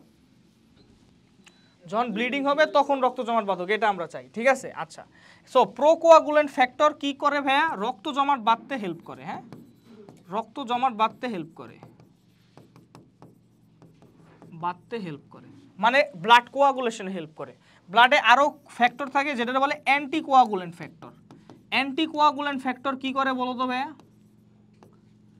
রক্ত জমাট বাঁধতে দেয় না। এই হেপারিন হইলো নর্মালি ব্লাড ভেসেলে কেন রক্ত জমাট বাঁধে না? কারণ নর্মালি ব্লাড ভেসেলে হেপারিন থাকে। হেপারিন ক্লটিং ফ্যাক্টর বা কোয়াগুলেটিং ফ্যাক্টরগুলোরে নিষ্ক্রিয় করে রাখে। কথা বুঝতে পারছো?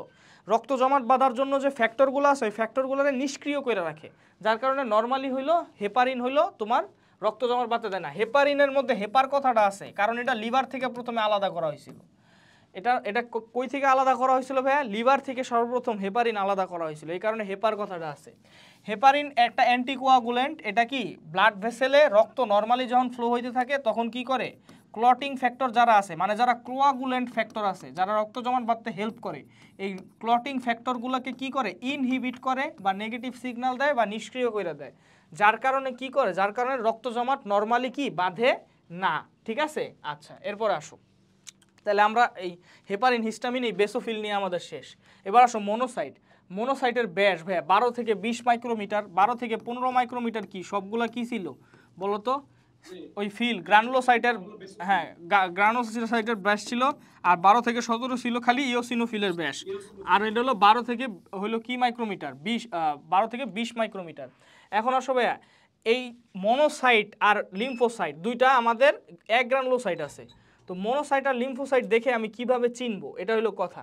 মনে রাখবা, যার নিউক্লিয়াস দেখতে কিডনি শেপ বা অশ্বক্ষুর আকৃতির, তারে আমি বলবো মনোসাইট। দেখো এর নিউক্লিয়াসটা দেখতে কেমন, একটু দেখো তো ভাইয়া, এর নিউক্লিয়াসটা দেখতে কি কিডনির মতো লাগতেছে না বলো তো? কিডনি শেপ বা অশ্বক্ষুর আকৃতির, ঠিক আছে, এটারে আমি বলবো কি মনোসাইট। ঠিক আছে, অশ্বক্ষুর, হর্ষু, এটা দেখো হর্ষু দেখতেও অনেকটা কিডনির মতো, কথা বুঝতে পারছো? হর্ষু দেখতেও কিডনির মতো, তো হর্ষু শেপড বা অশ্বক্ষুর মানে অশ্ব মানে হর্স, আর খুর মানে হইলো শু। ঠিক আছে, তো অশ্বক্ষুর আকৃতির বলতে হর্ষু বোঝায়। তাহলে মনোসাইট তুমি ভাই কিভাবে চিনবা ভাইয়া? নিউক্লিয়াস দেখতে কিরকম থাকবে? অশ্বক্ষুর আকৃতির থাকবে, ঠিক আছে, এবং তার মধ্যে কোনো দানা থাকবে না। ধরো তার মধ্যে দানা আছে এবং তার নিউক্লিয়াস অশ্বক্ষুর আকৃতির, তাইলে সে কি হবে বলো তো? সে একজন গ্র্যানুলোসাইট এবং তার, হ্যাঁ গুড, তা সে একজন গ্র্যানুলোসাইট কিন্তু তার নিউক্লিয়াস অশ্বক্ষুর আকৃতির, তাহলে হবে বেসোফিল। হ্যাঁ হ্যাঁ বেসোফিল। আর এই যে তোমার মনোসাইটের মধ্যে কোনো গ্র্যানিউল নাই, কারণ এটা অ্যাগ্রানুলোসাইট, আর এটার নিউক্লিয়াসটা কিরকম, অশ্বক্ষুর আকৃতির, কিডনি শেপ, এটা মনে রাখবা। মনোসাইট নিয়ে আমি কথা বলতেছিলাম ভাইয়া। মনোসাইট যখন ব্লাড ভেসেলের মধ্যে থাকে তখন এটা মনোসাইট বলে। যখন ভাইয়া ব্লাড ভেসেল থেকে বের হয়ে আসে তখন এটার সাইজ কত গুণ বাইরা যায় ভাইয়া? 5 থেকে 10 গুণ বাইরা যায়। হ্যাঁ, 5 to 10 টাইমস। তাহলে তুমি ভাইয়া মনোসাইটের ব্যাস যদি জানো 12 থেকে 20 মাইক্রোমিটার, তাহলে 5 থেকে 10 গুণ বাইরে যাওয়ার পর এটারে আমি কি বলি ভাইয়া বলো তো? হ্যাঁ হ্যাঁ হ্যাঁ, এটারে বলবো ম্যাক্রোফেজ। তো এই জিনিসটাই দেখবা, এগুলোই দেখবা তোমার ওই প্রতিরক্ষার মধ্যে পড়বা, প্রতিরক্ষার মধ্যে লেখা আছে। আমি দুইটা পেজ পাঠাবো না, ঠিক আছে, জাস্ট একটা পেজ, ওই পেজের ভিতরে নিউট্রোফিল আর ম্যাক্রোফেজ নিয়ে অনেক কথা লেখা আছে। তো ভাইয়া মেইন কথা হইলো, হ্যাঁ কোনটা কাদের ও প্রতিরক্ষা, হ্যাঁ ভিডিও তো আসবেই, প্রতিরক্ষা নিয়ে ভিডিও তো আসবেই, ওটা তো পড়ামই আমি। যাই হোক, এখন দেখো তো ম্যাক্রোফেজ এখন যেটা পড়াইতেছি না, এটা দেখবা প্রতিরক্ষাতে একদম সেম টু সেম ডিটেলসে, এই ডিটেলসেই লেখা আছে। এখন দেখো মনোসাইট যখন নাকি ব্লাডে থাকে তখন ব্লাডে থাকে, যখন সেল ড্যামেজের কারণে কেমিক্যাল রিলিজ হয়, মনোসাইট ব্লাড থেকে বের হয়ে তোমার কি বড়, মানে 5 থেকে 10 গুণ বড় হয়ে যায়, এবং তার কি তৈরি হয় ভাইয়া? সিউডোপড তৈরি হয় না? তার সিউডোপড তৈরি হয়, এবং সে কিসের কনভার্ট হয় বলো তো? ম্যাক্রোফেজে কনভার্ট হয়। ঠিক আছে, সে হইলো তোমার তার 5 থেকে 10 গুণ হইলো সাইজ বেড়ে যায়, তার অনেক সিউডোপড তৈরি হয়, এবং সে হইলো ম্যাক্রোফেজে কনভার্ট হয়। ঠিক আছে, আচ্ছা এখন কথা হইলো এই ম্যাক্রোফেজ টিস্যু স্পেসে আসে, ভক্ষণ করে এই টিস্যু স্পেসেই আজীবন থাকে। তবে বিভিন্ন অর্গানে ম্যাক্রোফেজের বিভিন্ন নাম আছে, কথা বুঝতে পারছো? বিভিন্ন অর্গানে ম্যাক্রোফেজের কি আছে? বিভিন্ন নাম আছে। তো এই নামগুলো আমাদের পড়তে হবে, ঠিক আছে, যে বিভিন্ন অর্গানে ম্যাক্রোফেজের বিভিন্ন নাম। যেমন ফুসফুসে ম্যাক্রোফেজের নাম কি বলো তো ভাইয়া? Alveolar macrophage. ঠিক আছে, তো এই ম্যাক্রোফেজটাই যখন ফুসফুসে না থেকে লিভারে থাকে তখন এটাকে কি বলে ভাইয়া? হ্যাঁ হ্যাঁ কাফার সেল। ঠিক আছে, আচ্ছা তারপরে যদি ত্বকে থাকে তখন এটাকে বলে ল্যাঙ্গারহ্যান্স সেল। ভাই এগুলো সবই কিন্তু ম্যাক্রোফেজ। আমি কি বলছি? ম্যাক্রোফেজ কি ব্লাড ভেসেল থেকে বের হয়ে টিস্যু স্পেসে গেলেই ওটারে ম্যাক্রোফেজ বলে। এখন ভাই টিস্যু স্পেস মানে কি? লাংও তো একটা টিস্যু, ত্বকও একটা টিস্যু, অস্থিও একটা টিস্যু, মস্তিষ্ক একটা টিস্যু। ধরো মস্তিষ্কের যে ম্যাক্রোফেজগুলো থাকে, যেগুলো মস্তিষ্কের টিস্যুর মধ্যে থাকে, মস্তিষ্ককে বিভিন্ন ইনফেকশন থেকে প্রোটেক্ট করে, ওই ম্যাক্রোফেজের নাম আছে। তো আমাদের বডির বিভিন্ন অর্গানে ম্যাক্রোফেজ এরকম ছড়ায় ছিটায় থাকে, টিস্যু স্পেসে ছড়ায় ছিটায় থাকে। তো বিভিন্ন অর্গানের লোকেশন অনুযায়ী ম্যাক্রোফেজের নাম ভিন্ন ভিন্ন হয়, কিন্তু এরা সবাই হইল ম্যাক্রোফেজ। দেখো কি বিভিন্ন টিস্যুতে ম্যাক্রোফেজের বিভিন্ন নাম, এরা সবাই ম্যাক্রোফেজ। অ্যালভিওলার ম্যাক্রোফেজ একটা ম্যাক্রোফেজ, যকৃতে যে ম্যাক্রোফেজ পাই ওটারে বলি কাফফার সেল, এটাও একটা ম্যাক্রোফেজ। স্কিনে আমি পাই হইল ল্যাঙ্গারহ্যান্স কোষ বা ল্যাঙ্গারহ্যান্স সেল, এটাও একটা ম্যাক্রোফেজ। অস্থিতে তুমি পড়বা অস্টিওক্লাস্ট, হ্যাঁ অস্টিওক্লাস্ট, ক্লাস্ট CLAST, অস্টিওক্লাস্ট, এটা একটা ম্যাক্রোফেজ। হ্যাঁ ব্রেইনে তুমি পড়বা যে ব্রেইনে নিউরন বাদে, হ্যাঁ ব্রেইনে নিউরন বাদেও অনেক ধরনের ব্রেইন টিউমার। নিউরন কি কখনো ডিভিশন হয় ভাই বলো তো? নিউরন কখনো ডিভিশন হয় না। তাও কিভাবে ব্রেইন টিউমার হয়? কারণ কি নিউরন বাদেও ব্রেইনে অনেক কোষ থাকে যেগুলোরে বলে নিউরোগ্লিয়াল কোষ। কথা বুঝতে পারছো? যেগুলো নিউরনকে সাপোর্ট করে। তো নিউরন তো ডিভিশন হইতে পারে না, কিন্তু নিউরোগ্লিয়াল কোষ কিন্তু ডিভিশন হইতে পারে। নিউরনকে সাপোর্টিং যে কোষগুলো আছে ওখানে অনেক ধরনের কোষ আছে, তার মধ্যে এক ধরনের কোষ আছে হইলো তোমার মাইক্রোগ্লিয়া, যেটা নাকি ব্রেইনের ম্যাক্রোফেজ হিসেবে কাজ করে। মাইক্রোগ্লিয়া দেখবা এটার নামের মধ্যে কিন্তু মাইক্রো আছে। সো ব্রেইনের ম্যাক্রোফেজের নামের মধ্যে কিন্তু কি আছে? মাইক্রো আছে। তো মাইক্রোগ্লিয়া কিন্তু এক ধরনের ম্যাক্রোফেজ। আসলে আসলে নিউরোগ্লিয়াল যত কোষ আছে সব ম্যাক্রোফেজ কিন্তু অ্যাজ এ হোল এমনি অনেক বড়, কিন্তু নিউরোগ্লিয়াল কোষের সামনে এরা আবার অনেক ছোট, তাই এটার নাম দিছে মাইক্রোগ্লিয়া। এবার লিম্ফ নোডে যে ম্যাক্রোফেজটা থাকে এটারে কি বলে? ডেনড্রাইটিক কোষ বলে, ডেনড্রাইটিক কোষ, ঠিক আছে? ডেনড্রাইটিক সেল বলে, হ্যাঁ ডেনড্রাইটিক সেলস বলে। আর স্প্লিনে যেটা থাকে এটারে বলে লিটোরাল সেল, লিটোরাল সেল, ঠিক আছে? হ্যাঁ লিটোরাল সেল বলে। তো এটা ভাইয়া সুন্দর মতো মুখস্থ করে নিবা, অনেক জায়গায় কাজে লাগবে, ঠিক আছে? ডেনড্রাইটিক সেল, লিটোরাল সেল, ঠিক আছে? সো এইটা সুন্দর মতো মুখস্থ করে নিবা যে বিভিন্ন টিস্যুতে ম্যাক্রোফেজের বিভিন্ন নাম। এবার লিম্ফোসাইট। লিম্ফোসাইটের নাম লিম্ফোসাইট কেন হয়েছে? কারণ এটা লিম্ফে বেশি পাওয়া যায়। লিম্ফ মানে কি? লসিকা। তো এটা লসিকা গ্রন্থিতে বেশি পাওয়া যাবে। এটার আয়ুষ্কাল হইলো 1 সপ্তাহ, ঠিক আছে? আর কি লিম্ফোসাইট কয় ধরনের বলো তো? কোশ্চেন অনেকে ভুল করে, লিম্ফোসাইট 2 ধরনের বলে, যে বি সেল আর টি সেল। আসলে না, লিম্ফোসাইট 3 ধরনের। লিম্ফোসাইট 3 ধরনের, একটা হলো টি সেল, একটা হলো বি সেল, আর একটা হলো ন্যাচারাল কিলার সেল। কথা বুঝতে পারছো? ন্যাচারাল কিলার সেল, ঠিক আছে? ন্যাচারাল কিলার সেলের কাজই হইলো নেচারই হইলো কিল করা। কথা বুঝতে পারছো? সে বাস বিচার ছাড়া মারে। বাস বিচার ছাড়া মারে কি জানো? বি সেল আর টি সেলের কিন্তু মেমোরি থাকে। মেমোরি থাকে মানে কি জানো? মেমোরি থাকে মানে কোনটা আমার বডিতে, দেখো একটা জীবাণু আগে ধরো প্রবেশ করলো, প্রবেশ করার পরে ওইটার বিরুদ্ধে কি আমার বডিতে ইমিউনিটি গ্রো করে না ভাইয়া? তো ইমিউনিটি আসলে গ্রো করে কেমনে? মানে নেক্সট টাইম আমি আর অ্যাটাক হই না ওইটা দিয়া। দেখবা যাদের চিকেন পক্স হয়, হ্যাঁ যাদের দেখবা চিকেন পক্স হয়, দেখবা লাইফে একবারই চিকেন পক্স হয়, আর কখনো চিকেন পক্স হয় না। এটার কারণ কি? চিকেন পক্সের ভাইরাস ওরা অ্যাটাক করে না? অ্যান্সার হইলো অ্যাটাক করে, কিন্তু কাহিনী হইলো ওর বডিতে ওই চিকেন পক্সের বিরুদ্ধে ইমিউনিটি গ্রো করে ফেলছে। অ্যান্ড ইমিউনিটি গ্রো করা মানে কি ভাইয়া বলো তো? চিকেন পক্সের যে ভাইরাসটা ওরে চিনা গেছে যে ও খারাপ, এই কারণে ও বডিতে ঢুকতেই দেয় না। কথা বুঝতে পারছো? এখন কিভাবে চিনা যায় ভাইয়া? কিভাবে তাহলে ইমিউনিটি গ্রো করে? বিষয়টা হলো মেমোরি থাকে। কথা বুঝতে পারছো? বি সেল আর টি সেলের হইলো মেমোরি থাকে। দেখবা লেখা আছে memory B cell, memory T cell, এটা প্রতিরক্ষাতে পাবা। Memory B cell, memory T cell, মানে হলো এরা মেমোরি রাখতে পারে যে কে খারাপ কে ভালো। সো প্রথমে একবার ঢুকলো, ও ঢুইকা যখন ধ্বংসযজ্ঞ চালায়, ধ্বংসযজ্ঞ চালানোর পরে বি সেল আর টি সেল কি করে? ওরে চিনা রাখে, মেমোরিতে চিনা রাখে, তারপরে ঢুকলে ওরে ঢুকতেই দেয় না। কথা বুঝতে পারছো? এইভাবে হলো ইমিউনিটি গ্রো করে। তো এই কারণে বি সেল আর টি সেল কিন্তু ভাই স্পেসিফিক্যালি ডিটেক্ট করতে পারে যে ও খারাপ ও ভালো। ন্যাচারাল কিলার সেল ওইটা পারে না। ন্যাচারাল কিলার সেল ভাইয়া সামনে যারে পায় ওরেই মারে। কথা বুঝতে পারছো? সে আসলে কোনো মেমোরি রাখতে পারে না। সে দেখতেছে, সে মানে যখন দেখে যে একটা জিনিস ধ্বংসযজ্ঞ চালাইতেছে, ধরো একটা জীবাণু ধ্বংসযজ্ঞ চালাইতেছে, তখন ওইটারে যায় জাস্ট ম্যাক্রোফেজের মতো। ম্যাক্রোফেজ যেমন কি ধ্বংসযজ্ঞ চালাইলে সাইটোকাইন রিলিজ হয়ে ওইটারে গিয়ে ফ্যাগোসাইটোসিস করে, হ্যাঁ ফ্যাগোসাইটোসিস করে, তেমনি ন্যাচারাল কিলার সেল তো ফ্যাগোসাইটোসিস করতে পারে না, কিন্তু ম্যাক্রোফেজের মতো যে সাইটোকাইন রিলিজ হলে ওইনে যায়, ওইনে হইলো এক্সট্রা সেলুলারভাবে ডাইজেশন করে, ঠিক আছে? সে হইলো বিভিন্ন এনজাইম রিলিজ করে হইলো ওই জীবাণুটারে মাইরা ফেলে, কিন্তু জীবাণুটা চিনতে পারে না। কেন চিনতে পারে না? কারণ ওর কোনো মেমোরি তৈরি হয় না। On the other hand B cell আর টি সেলের হলো মেমোরি তৈরি হয়, ঠিক আছে? এই কারণে এটার নাম দিছে ন্যাচারাল কিলার সেল। এখন কথা হলো টি সেলের নাম কেন টি সেল হইছে আর বি সেলের নাম কেন বি সেল হইছে, এটা হলো কোশ্চেন, ঠিক আছে? ভাইয়া টি সেলের নাম কেন টি সেল হইছে বলো তো? কারণ কি? না, কারণ এটা থাইমাস গ্রন্থিতে, টি দিয়া দেখো থাইমাস গ্রন্থিতে ট্রেনিং প্রাপ্ত হয়েছে, কথা বুঝতে পারছো?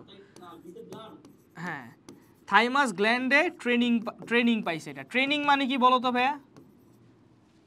ট্রেনিং মানে হইলো হ্যাঁ ম্যাচিউর হওয়া। ট্রেনিং মানে হইলো ভাইয়া দেখো, ট্রেনিং মানে চেনা যে কে আমার শত্রু কে আমার বন্ধু। টি সেল ভাইয়া পারে না আমার বডির নিজের একটা কোষে অ্যাটাক করে ফেলতে, সো ওরে ট্রেনিং দেওয়া হয়, ওরে থাইমাস গ্রন্থিতে ট্রেনিং দেওয়া হয়, চিনানো হয় যে দেখো এটা হইলো আমার বডির নিজের কোষ, আর এই বডির হইলো নিজের কোষ, তাহলে এটার বাইরে যা আছে সব কি বলো তো ফরেন পার্টিকেল, কথা বুঝতে পারছো? সো নিজের কোষ কোনটা নিজের কোষ কোনটা বাইরের জিনিস তো আর চেনায় না, জাস্ট নিজের কোষগুলোরে চেনায় যে দেখো এটা হইলো আমার বডির নিজস্ব কোষ, ঠিক আছে? তো আমার বডির যেটা নিজস্ব কোষ আছে ওইগুলোরে চিনানো হয়, এই চিনানোরে বলে হলো ট্রেনিং দেওয়া, ঠিক আছে? তাহলে টি লিম্ফোসাইট ভাইয়া কোথায় ট্রেনিং প্রাপ্ত হয় ভাইয়া? থাইমাস গ্ল্যান্ডে ট্রেনিং প্রাপ্ত হয়। এই ট্রেনিং প্রাপ্ত মানে বুঝতে পারছো ট্রেনিং প্রাপ্ত মানে কি? ট্রেনিং প্রাপ্ত মানে হলো চিনানো, কথা বুঝতে পারছো? যে কোনটা আমার বডির নিজের কোষ আর কোনটা আমার বডির নিজের কোষ না। সো এটা ট্রেনিং দেওয়া হয় টি লিম্ফোসাইটে ধৈরা যে দেখো এটা আমার বডির কোষ, এটা আমার বডির কোষ, এটা আমার বডির কোষ, সো এইটারে তুমি অ্যাটাক করবা না, এটারে তুমি অ্যাটাক করবা না, এটারে তুমি অ্যাটাক করবা না, কথা বুঝতে পারছো? যাতে টি লিম্ফোসাইট আমার বডির কোষে নিজস্ব কোষে না অ্যাটাক করে, সো ট্রেনিং দেওয়া হয় যে দেখো গুলি যে মারবা কারে মারবা, ঠিক আছে? নিজস্ব সিটিজেনের গুলি মারে তো লাভ নাই, বাইরের শত্রুরে গুলি মারতে হইব, কথা বুঝতে পারছো? তো মানে দেখানো হয়, চিনানো হয় যে দেখো এটা আমার বডির কোষ, এটা আমার বডির কোষ। এখন ভাই টি লিম্ফোসাইট তৈরি কোথা থেকে হয়? দেখো এটা তোমরা অনেক ভুল করো, টি লিম্ফোসাইট তৈরি কই থেকে হয় বলো তো?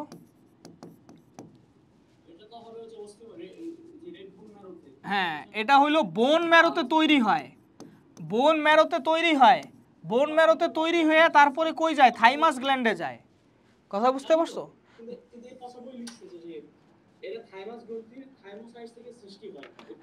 না না, থাইমাস গ্রন্থির থাইমোসাইটস হইলো এর ট্রেনিং দেয়, ম্যাচিউর করে, কথা বুঝতে পারছো? থাইমাস গ্রন্থির হ্যাঁ থাইমাস গ্রন্থির থাইমোসাইট হইলো এর ম্যাচিউর করে, কিন্তু এই টি লিম্ফোসাইট তৈরি হয় কই থেকে ভাইয়া? বোন ম্যারো থেকে। সবাই বোন ম্যারো যত রক্ত, হ্যাঁ লেখুক তুমি এটা মনে রাখবা, এভাবে মনে রাখবা। দেখো টি লিম্ফোসাইট হইলো বোন ম্যারো, যত কোষ আছে যত আমাদের ব্লাড সেল আছে সবাই বোন ম্যারো থেকে তৈরি হয়।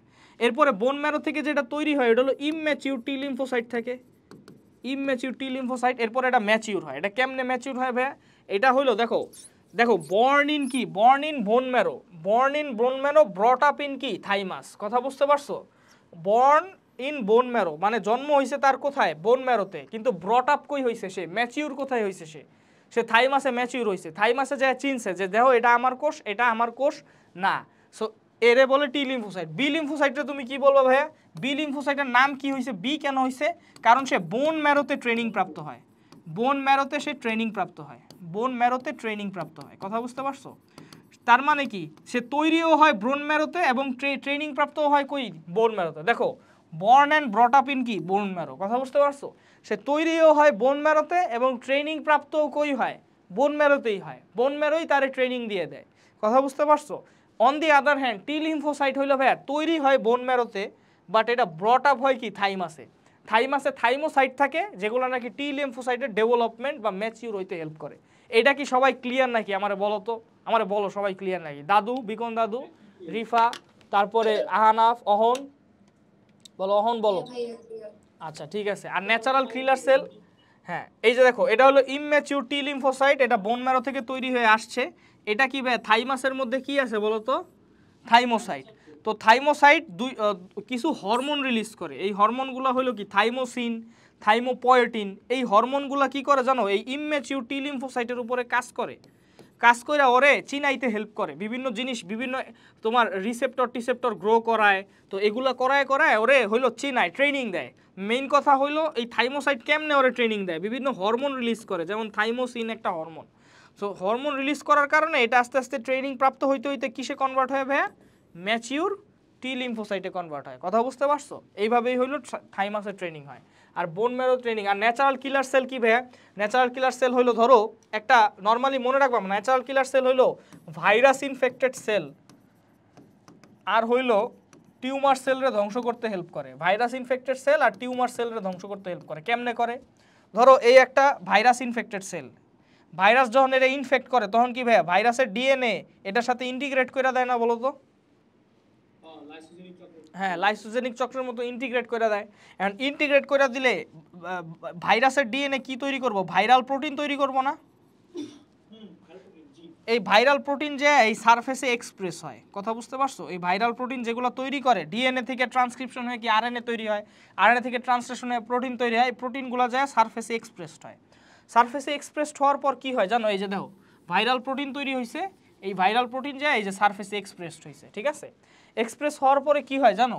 এই সারফেসে যখন এক্সপ্রেসড হয় তখন কি ভাইয়া ন্যাচারাল কিলার সেল এটা ধরতে পারে, কথা বুঝতে পারছো? ভাইরাল প্রোটিনগুলোরে সে দেখতে পারে, ধরতে পারে, সে ধরতে পারে।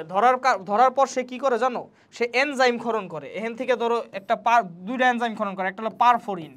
পারফোরিন মানে কি? পারফোরিন মানে পারফোরেটিং মানে কি বলো তো? পারফোরেশন মানে কি? ছিদ্র করা। তো একটা এনজাইম ক্ষরণ করে পারফোরিন, যেটা নাকি এই সেলের মেমব্রেনের মধ্যে একটা ছিদ্র করে। আরেকটা এনজাইম ক্ষরণ করে গ্র্যানজাইম, মানে ওটা হলো ধ্বংসকারী এনজাইম। ওই ধ্বংসকারী এনজাইমটারে এই ছিদ্রের মধ্যে দিয়ে ঢুকায় দেয়, এইভাবে সেই কোষটারে ধ্বংস করে ফেলে, কথা বুঝতে পারছো? ক্যান্সার কোষেও কিন্তু সেম কেস। ক্যান্সার কোষে কি হয় বলো তো ভাইয়া? ডিএনএ ড্যামেজ হয় না বলো তো? ক্যান্সার কোষে কি হয়? ডিএনএ ড্যামেজের কারণেই তো ক্যান্সার হয়। তো ডিএনএ ড্যামেজ করলে কি হইব? ডিএনএ ড্যামেজ করলে ওই যে ডিফেক্টিভ প্রোটিন তৈরি হইব সেল সারফেসে।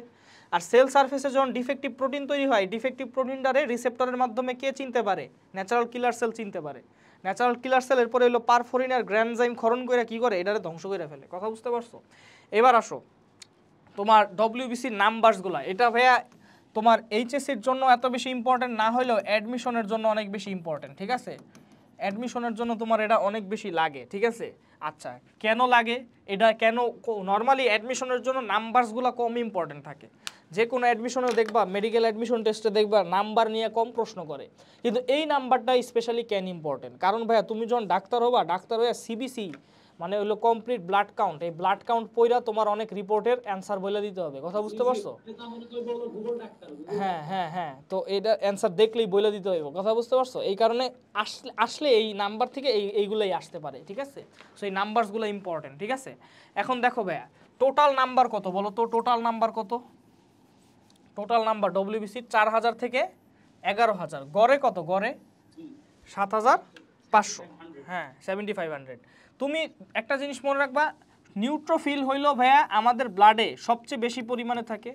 মানে আমাদের ব্লাডে কোন ডব্লিউবিসিটা সবচেয়ে বেশি পরিমাণে থাকে? নিউট্রোফিল। এটার পার্সেন্টেজ দেখলেই বুঝতে পারবা, 40 থেকে 60%। আর লিম্ফোসাইট থাকে হলো তারপরে, মানে সেকেন্ড সবচেয়ে বেশি পরিমাণে থাকে লিম্ফোসাইট। তাহলে নিউট্রোফিল আর লিম্ফোসাইট হলো আমাদের ব্লাডে সবচেয়ে বেশি পরিমাণে থাকে, ঠিক আছে? আচ্ছা আচ্ছা, এইটার ভাইয়া তাহলে এই নিউট্রোফিলের এভারেজ কত? এভারেজ পার্সেন্টেজ কত ভাইয়া? 50%। আর এটার এভারেজ পার্সেন্টেজ কত ভাইয়া বলো তো? 3000 থেকে 500 আর 1500 থেকে 2700 ঝাড়া মুখস্থ। হ্যাঁ ঠিক আছে, এটা হলো 50%, আর এটা কি 30%। তাহলে ভাইয়া বলো তো টোটাল আমার টোটাল কত আছে বলো তো এভারেজে? 7500। এই 7500-র 50% কি? নিউট্রোফিল। তাহলে নিউট্রোফিল পার সিসিতে, by the way 7500 per CC, ঠিক আছে? সো নিউট্রোফিল পার সিসিতে কত থাকবো এটা তুমি কেমনে বাইর করবা? 50 ডিভাইড বাই কি 100, এর আনসার কত আসে বলো তো? এর আনসার কত আসে? ক্যালকুলেটর বাইর করো, তাড়াতাড়ি বলো।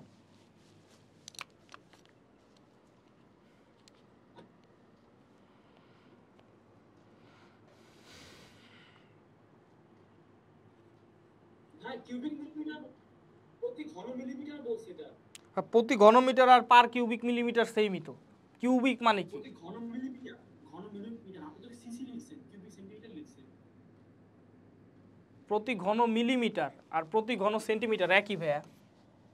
প্রতি কিউবিক মিলিমিটার 1 মিলিতে 1 CC, but 1 ml to the power 3 তো আর 1 সিসি হতে পারে না। এটা হ্যাঁ, এটা বলো তো কি হইছে বলো তোমার ইটা কি? আচ্ছা দাঁড়াও, পার কিউবিক প্রতি ঘন মিলিমিটার বলছে আর কি, পার সিসিতে 1 ml। পার সিসিতে কি 1 ml ml, আর ঘন মিলিমিটার মানে কি? ঘন মিলিমিটার আর কিছু না, এটা চেঞ্জ হবে না, মানে সেন্টিমিটার কিউব আর ml কি সেম না? হ্যাঁ অবশ্যই। সেন্টিমিটার কিউব রে কি বলে? সিসি বলে না? হ্যাঁ তাহলে সমস্যাটা কি? বই বলছে মিলিলিটার বলে না তো, প্রতি ঘন মিলিমিটার বলছে, এটা বলতেছে বই। প্রতি ঘন প্রতি ঘন মিলিমিটার। মিলিমিটার, হ্যাঁ এটা বলছো জি। ঘন মিলিমিটার জিনিসটা কি আমারে বলো। এমএল কিউব কি আয়তনের একক? আমি তো কখনো শুনি নাই। না এমএম কিউব পাওয়ার 3 বলছে, মিলিমিটার আছে না, ও মিলিমিটার। আচ্ছা আচ্ছা, বুঝছি। এমএম কিউব বলছে না, এজন্যই বলছি কি রে, খাস করে এটা বলছে, শব্দ এটাই বলছি। এমএম কিউব নাকি? হ্যাঁ হ্যাঁ জি, এটা বলছে, রাইট। আচ্ছা আচ্ছা আচ্ছা, ঠিক আছে, তাহলে এটা একটু কারেক্ট করে নিও। প্রতি ঘন মিলিমিটার, হ্যাঁ প্রতি ঘন মিলিমিটারের মধ্যে, এটা একটু কারেক্ট করে নিও। একটু আলাদা, আরো ছোট আর কি। হ্যাঁ এটা একটু ছোট, মানে পার ইউনিট আর কি, ব্লাডের পার ইউনিট, এটা একটু কারেক্ট করে নিও। আমি জানি না বইয়ে তোমার ঠিক আছে নাকি আমারটা ঠিক আছে, আমি এটাও জানি না।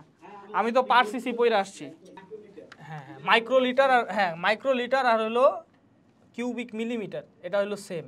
কিউবিক মিলিমিটার, হ্যাঁ কিউবিক মিলিমিটার, ঠিক আছে। আচ্ছা তাহলে ভাই এটা একটু কারেক্ট করে নিও, but end of the day রেজাল্টটা কি আসে এটা বলো আমারে। 50% এটা কত?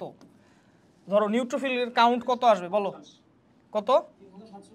3750। তোমার দেখবা রেঞ্জে কত দেওয়া আছে, এত দেওয়া আছে। তুমি রেঞ্জ মুখস্থ করার দরকার নাই, তুমি গিয়ে বৈশা হলো বাইর করো, তুমি জাস্ট এই পার্সেন্টেজগুলো মুখস্থ করতে হবে তোমার। তো লিম্ফোসাইট দেখো, এটার পরে দেখো এটা কি 20 থেকে 40%, তো এটার অ্যাভারেজ কত আছে 30%। তাহলে নিশ্চয়ই এইটার 30% হলো লিম্ফোসাইট থাকবে। তাহলে বাইর করো লিম্ফোসাইটের কাউন্টটা, বাইর করো কত। 7500 ইন্টু 30 ডিভাইড বাই 100 কত আসে বলো। বলো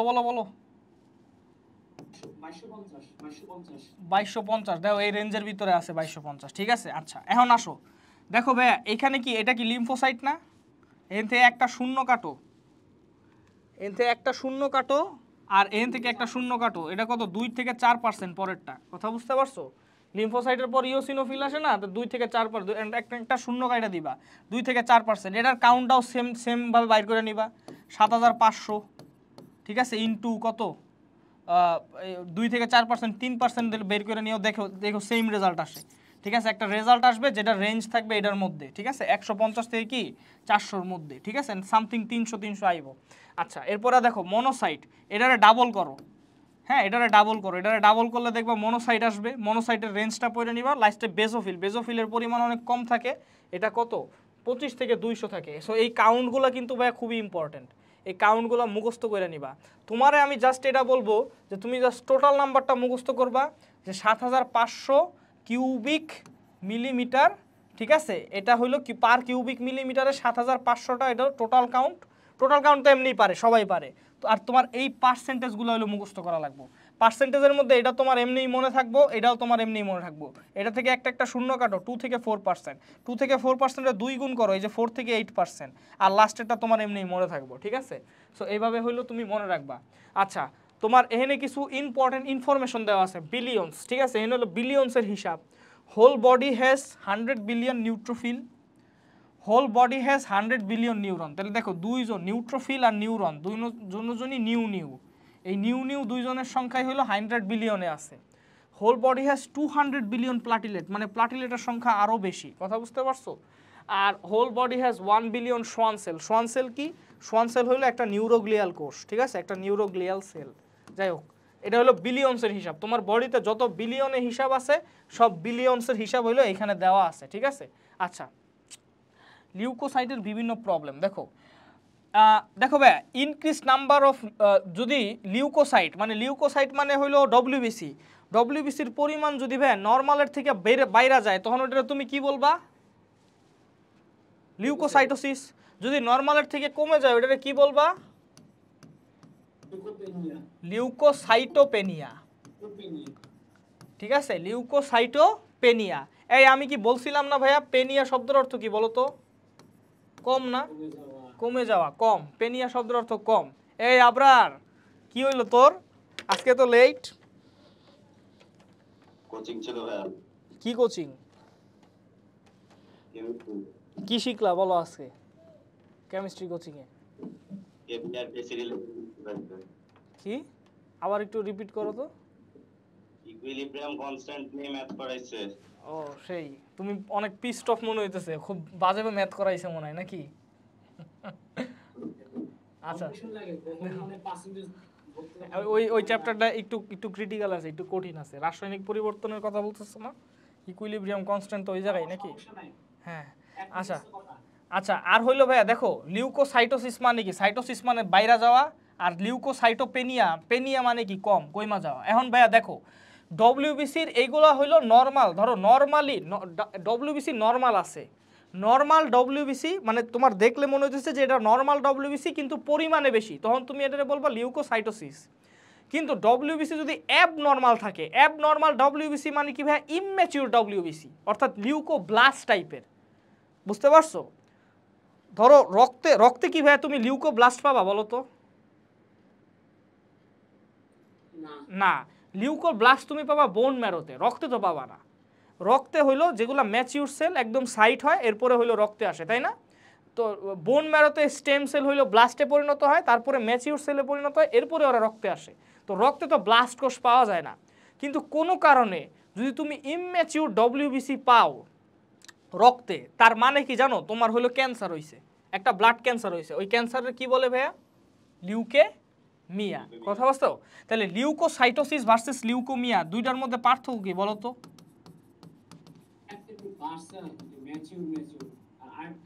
লিউকেমিয়া দুইটার মধ্যেই কি ডব্লিউবিসি বাড়ছে, দুইটার মধ্যেই ডব্লিউবিসি বাড়ছে, কিন্তু এটার মধ্যে ম্যাচিউর ডব্লিউবিসি হলো বাড়ছে, ম্যাচিউর ডব্লিউবিসি বাড়ছে, মানে যেগুলো হলো লিউকোসাইটগুলো বাইরে গেছে, কিন্তু এখানে হলো ইমম্যাচিউর ডব্লিউবিসি বাড়ছে, ইমম্যাচিউর, ঠিক আছে? ইমম্যাচিউর ডব্লিউবিসি বাইরে গেছে। ইমম্যাচিউর ডব্লিউবিসি মানে কি ভাইয়া? ব্লাস্ট কোষগুলো বাইরে গেছে। কথা বুঝতে পারছো? আর ব্লাস্ট কোষগুলো বাইরে যাওয়া মানে এটা একটা ব্যাড নিউজ, মানে তোমার ডিএনএ ভালো মতো কাজ করতেছে না, যার কারণে সেল ডিভিশন হইতেছে না। কারণ সেল ডিভিশন হইতো, তাহলে সেল ডিভিশন যত হবে সেল ডিফারেন্সিয়েশন তত বেশি হবে। তার মানে এই জায়গায় তোমার ব্লাস্ট কোষগুলা ডিএনএ ডিফেক্টের কারণে ডিফারেন্সিয়েট হয়ে ম্যাচিউর কোষে পরিণত হইতে পারতেছে না। কথা বুঝতে পারছো? ডিফারেন্সিয়েশনের মাধ্যমে সে ম্যাচিউর কোষে পরিণত। আমরা কি জানি ব্লাস্ট কোষ কি আরও ডিফারেন্সিয়েটেড হয়ে ম্যাচিউর একটা সেল সাইটে পরিণত হয়, এটা আমরা পড়ছিলাম না ভাইয়া? তো এটা হলো ডিফারেন্সিয়েশন হয়ে ম্যাচিউর কোষে পরিণত হইতে পারতেছে। কিসের কারণে ভাইয়া? ডিএনএ সমস্যার কারণে, ডিএনএ সমস্যার কারণে। আর ডিএনএ সমস্যার কারণে যদি ম্যাচিউর কোষে না পরিণত হয় আর ব্লাস্টের সংখ্যা যদি অনেক বাইরে যায়, তখন ওই ক্যান্সারটারে বলে লিউকোমিয়া। কথা বুঝতে পারছো? তাহলে লিউকোসাইটোসিস আর লিউকোমিয়া নিয়ে কিন্তু ভাইয়া আমাদের হলো শেষ। আচ্ছা এরপরে আসো ভাইয়া, এরপরে আসো নিউট্রোফিল স্বাভাবিকের তুলনায় বাইরে যাওয়ারে কি বলে বলো? নিউট্রোফিলিয়া। আর নিউট্রোফিল স্বাভাবিকের তুলনায় কইমা যাওয়ারে কি বলে বলো তো? পেনিয়া। তেমনি তোমার বেসোফিল স্বাভাবিকের তুলনায় বেড়ে যাওয়ারে কি বলে? বেসোফিলিয়া। বেসোফিল স্বাভাবিকের তুলনায় কোনো কমে যাওয়ারে কি বলে? বেজোপেনিয়া। তেমনি তোমার নিউট্রোফিল ইওসিনোফিল স্বাভাবিকের তুলনায় বেড়ে যাওয়ারে কি বলে? ইওসিনোফিলিয়া। হ্যাঁ, কমে যাওয়ারে কি বলে? ইওসিনোপেনিয়া। ঠিক আছে? লিম্ফোসাইট স্বাভাবিকের তুলনায় বেড়ে যাওয়ারে কি বলে? লিম্ফোসাইট স্বাভাবিকের মানে লিম্ফোসাইটোসিস। আর লিম্ফোসাইট স্বাভাবিকের তুলনায় কমে যাওয়ারে কি বলে? সাইটোপেনিয়া। গুড, সাইটোটা ভুলো না, ঠিক আছে? সাইটো কথাটা ভুলো না, অনেকে লিম্ফোপেনিয়া বলে, ঠিক আছে? তো লিম্ফোসাইটোপেনিয়া। ঠিক তেমনই ভাই মোনোসাইট স্বাভাবিকের তুলনায় বেড়ে যাওয়ারে কি বলে? তোমার মোনোসাইটোসিস। আর হইলো তোমার স্বাভাবিক তুলনায় কমে যাওয়ারে বলে মোনোসাইটোপেনিয়া। ঠিক আছে? যদি ব্লাড কাউন্টে ভাইয়া, যদি ব্লাড কাউন্টে শুধু নিউট্রোফিল বাইরা যায়, যদি ব্লাড কাউন্টে মানে আমার সিবিসি রিপোর্টে শুধু নিউট্রোফিল বাইরা যায়, তখন আমি কি বুঝবো ভাইয়া? এটা ব্যাকটেরিয়াল ইনফেকশন হয়েছে বা ফাঙ্গালও হইতে পারে। যদি ভাইয়া ভাইরাল ইনফেকশন হয় তাহলে কি বাইরা যায় ভাইয়া? লিম্ফোসাইট বাইরা যায়। মনে রাখবা ভাইরাল ইনফেকশনে হইলো লিম্ফোসাইট বাইরা যায়। আর ভাইয়া প্যারাসাইটিক ইনফেকশনে কি বাইরা যায় ভাইয়া বলো তো? ইওসিনোফিল বাইরা যায়। আচ্ছা আমরা অনুচক্রিকাটা হইলো শেষ করব আজকে, মানে শেষ করব বলতে ব্লাড কোয়াগুলেশন পড়বো। এটা খুবই ছোট, খুবই ছোট সেগমেন্ট। দেখো অনুচক্রিকা মানে ভাইয়া কোষ ভগ্নাংশ। এটা কেমনে তৈরি হয় ভাইয়া আমি বলছিলাম না ভাইয়া, মনে আছে? স্টেম সেল, স্টেম সেলের রিসেপ্টরের উপরে আইসা থ্রম্বোপয়েটিন পড়ছে। কি পড়ছে? থ্রম্বোপয়েটিন। থ্রম্বোপয়েটিন আইসা পড়ছে, পড়ার পরে এটা কিসের হইছে ভাইয়া বলো তো?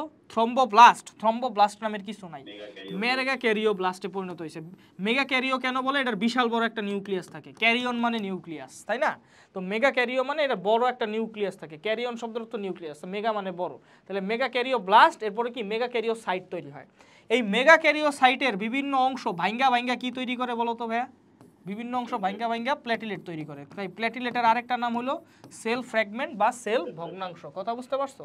প্ল্যাটিলেট তৈরির প্রক্রিয়াকে ভাইয়া থ্রম্বোসাইটোপয়েসিস বলে, ঠিক আছে? থ্রম্বোসাইটোপয়েসিস বলে, এটা জাস্ট মনে রাখবা, আর কিছু না। আচ্ছা, তারপরে আসো প্ল্যাটিলেট নিয়ে আর কি কি পড়ার আছে। দেখো এই যে প্ল্যাটিলেট, আমাদের প্ল্যাটিলেট এটা হলো অ্যাক্টিভেটেড প্ল্যাটিলেট, দেখতে এইরকম। অ্যাক্টিভেটেড প্ল্যাটিলেটের কি ভাইয়া, দেখো তো অনেকগুলো সিউডোপড আছে না ভাইয়া, বলো তো? আচ্ছা, সিউডোপড থাকার কারণে আমরা কি পড়ছিলাম ভাইয়া, যাদের সিউডোপড আছে তারা কি ভক্ষণ করতে পারে। মনে রাখবা প্ল্যাটিলেটও কিন্তু ফ্যাগোসাইটোসিস করতে পারে। দেখবা লেখা আছে প্ল্যাটিলেট হলো কার্বন পার্টিকেল, ঠিক আছে? আরও কিছু কিছু জিনিস, হালকা পাতলা কিছু কিছু জিনিস, carbon particle actually mainly phagocytosis করে। এটা ডায়ামিটার ভাইয়া 4-এর সাথে এটার অনেক মিল আছে, মনে রাখবা। প্ল্যাটিলেটের সাথে হইলো 4 নাম্বারটার অনেক মিল আছে। এটা ডায়ামিটার দেখো কত, 4 মাইক্রোমিটার, আর এটার নাম্বারও কত, 4 লাখ, অ্যাকচুয়ালি 2.5 থেকে 4 লাখ। এটা লাইফ স্প্যান 1 উইক। বলো তো আর কার লাইফ স্প্যান 1 উইক পড়ছিলাম আমরা? লিম্ফোসাইটের লাইফ স্প্যান, হ্যাঁ লিম্ফোসাইটের লাইফ স্প্যান আমরা 1 উইক পড়ছিলাম, ঠিক আছে? আচ্ছা, মনে রাখবা যকৃত আর প্লিহাতে ম্যাক্রোফেজ দ্বারা এরা ভক্ষিত হয়, মানে ওই যেখানে হইলো আরবিসি মারা যায় ওইখানে ওরাও মারা যায়। দেখো কারে কারে এরা তোমার করতে পারে, দেখছো? কার্বন পার্টিকেল, ভাইরাস, ব্যাকটেরিয়া, ছোট ছোট, সব বড় ব্যাকটেরিয়া না, ছোট bacteria. Immune complex, immune complex মানে কি ভাই বলো তো? ইমিউন কমপ্লেক্স মানে কি? এই যে অ্যান্টিবডির উপরে একটা অ্যান্টিজেন, এই দুইজন মিলে কি একটা কমপ্লেক্স তৈরি করে না, বলো তো? এটা একটা মলিকিউল, এটা আরেকটা মলিকিউল, দুইটা মলিকিউল মানে একটা যৌগ বা কমপ্লেক্স তৈরি করে। তো অ্যান্টিবডি প্লাস অ্যান্টিজেন এই দুইটারে বলে ইমিউন কমপ্লেক্স। আমার কথা বুঝতে পারছো? অ্যান্টিবডি যখন অ্যান্টিজেনের সাথে বাইন্ড করে একটা কমপ্লেক্স তৈরি করে ওইটারে বলে ইমিউন কমপ্লেক্স। সো এইগুলোরে ফ্যাগোসাইটোসিস করতে পারে, ঠিক আছে? আচ্ছা, এটার মধ্যে ভাইয়া নিউক্লিয়াস থাকে না, মনে রাখবা। প্ল্যাটিলেটের মধ্যে কোনো কি থাকে না, নিউক্লিয়াস থাকে না, কিন্তু নিউক্লিয়াস বাদে অন্য সব অঙ্গাণু থাকে। আরবিসির মধ্যে কিন্তু কোনো অঙ্গাণুই থাকে না, নিউক্লিয়াসও থাকে না, কোনো অঙ্গাণুই থাকে না। প্ল্যাটিলেটের মধ্যেও নিউক্লিয়াস থাকে না, কিন্তু অন্য সব অঙ্গাণু থাকে। গ্লাইকোজেন ধারা থাকে, অ্যাক্টিন আর মায়োসিন থাকে। অ্যাক্টিন আর মায়োসিন মানে কি বলো তো? অ্যাক্টিন আর মায়োসিন, দেখো মায়ো শব্দের অর্থ হলো মায়োসাইট। মায়ো শব্দটা আসছে মায়োসাইট, মায়োসাইট মানে মাসেলে। তাহলে অ্যাক্টিন আর মায়োসিন হলো, হ্যাঁ অ্যাক্টিন আর মায়োসিন হলো মাসেলে থাকে। এগুলো হলো সংকোচন প্রসারণে সাহায্য করে। এই যে দেখো ভাই ওর যে সিউডোপড তৈরি হয়েছে, এগুলো কি সংকুচিত প্রসারিত হইব না? নইলে কি ওরা ভক্ষণ করতে পারবো না। তো ওর অ্যাক্টিন আর মায়োসিন থাকে, গ্লাইকোজেন দানা থাকে, এটা হলো এনার্জির জন্য। আচ্ছা, এই যে প্ল্যাটিলেট, এই প্ল্যাটিলেটের এই সাইটোপ্লাজমে ভাই অনেক ভেসিকলস থাকে। ভেসিকলস মানে তো বুঝো থলি থাকে, এবং এই থলির মধ্যে অনেক পদার্থ স্টোর থাকে, তাই না? তো কি কি পদার্থ এই থলির মধ্যে স্টোর থাকে এটা তোমার মনে রাখা লাগবে। ভেসিকল দেখতে কিরকম ভাইয়া বলো তো? থলির মতো। থলি শব্দের অর্থ কি ভাইয়া? স্যাক না স্যাক? হ্যাঁ স্যাক। তাহলে এই স্যাক দিয়ে মনে রাখবা তোমার 3টা পদার্থ এই ভেসিকলের মধ্যে স্টোর থাকে। একটা কি? সেরোটোনিন, একটা হলো এডিপি, আরেকটা কি? ক্যালসিয়াম আয়ন, আর হলো সেফালিন কি জিনিস বলো তো ভাই? একটা সেফালিন কিন্তু ভাই একটা ফসফোলিপিড, এক ধরনের ফসফোলিপিড। লেসিথিন যেমন একটা ফসফোলিপিড, সেফালিনও একটা ফসফোলিপিড। হ্যাঁ, লেসিথিন যেমন ফসফোলিপিড, সেফালিনও একটা ফসফোলিপিড। তাহলে প্ল্যাটিলেটের মধ্যে কি কি, এই যে ভেসিকলগুলো আছে, ভেসিকলের মধ্যে কি কি থাকে ভাইয়া? সেরোটোনিন থাকে, এডিপি থাকে, আর কি থাকে? ফসফোলিপিড থাকে। তাহলে প্ল্যাটিলেট যদি ভাই এই ভেসিকলগুলো ক্ষরণ করে তাহলে কি কি বাইরে হইব ভাইয়া বলো তো? সেরোটোনিন বের হবে, এডিপি বের হবে, আর কি বের হবে? সেফালিন, যেটা হলো একটা ফসফোলিপিড বের হবে, ঠিক আছে? আচ্ছা, এখন প্ল্যাটিলেটের মধ্যে আর দুইটা জিনিস পড়া, বেসিকটা ক্লিয়ার করে আমি করে দিমু। প্ল্যাটিলেটের মধ্যে 2 ধরনের গ্লাইকোপ্রোটিন থাকে। দেখো একটা হলো সারফেসে গ্লাইকোপ্রোটিন থাকে, ধরো সারফেস গ্লাইকোপ্রোটিন, ঠিক আছে? আরেকটা হইলো কিছু গ্লাইকোপ্রোটিন থাকে ভিতরে স্টোর থাকে। কথা বুঝতে পারছো? ওইগুলো তুমি ধরতে পারো স্টোরড গ্লাইকোপ্রোটিন। 2 ধরনের গ্লাইকোপ্রোটিন থাকে, সারফেস গ্লাইকোপ্রোটিন আর স্টোরড গ্লাইকোপ্রোটিন।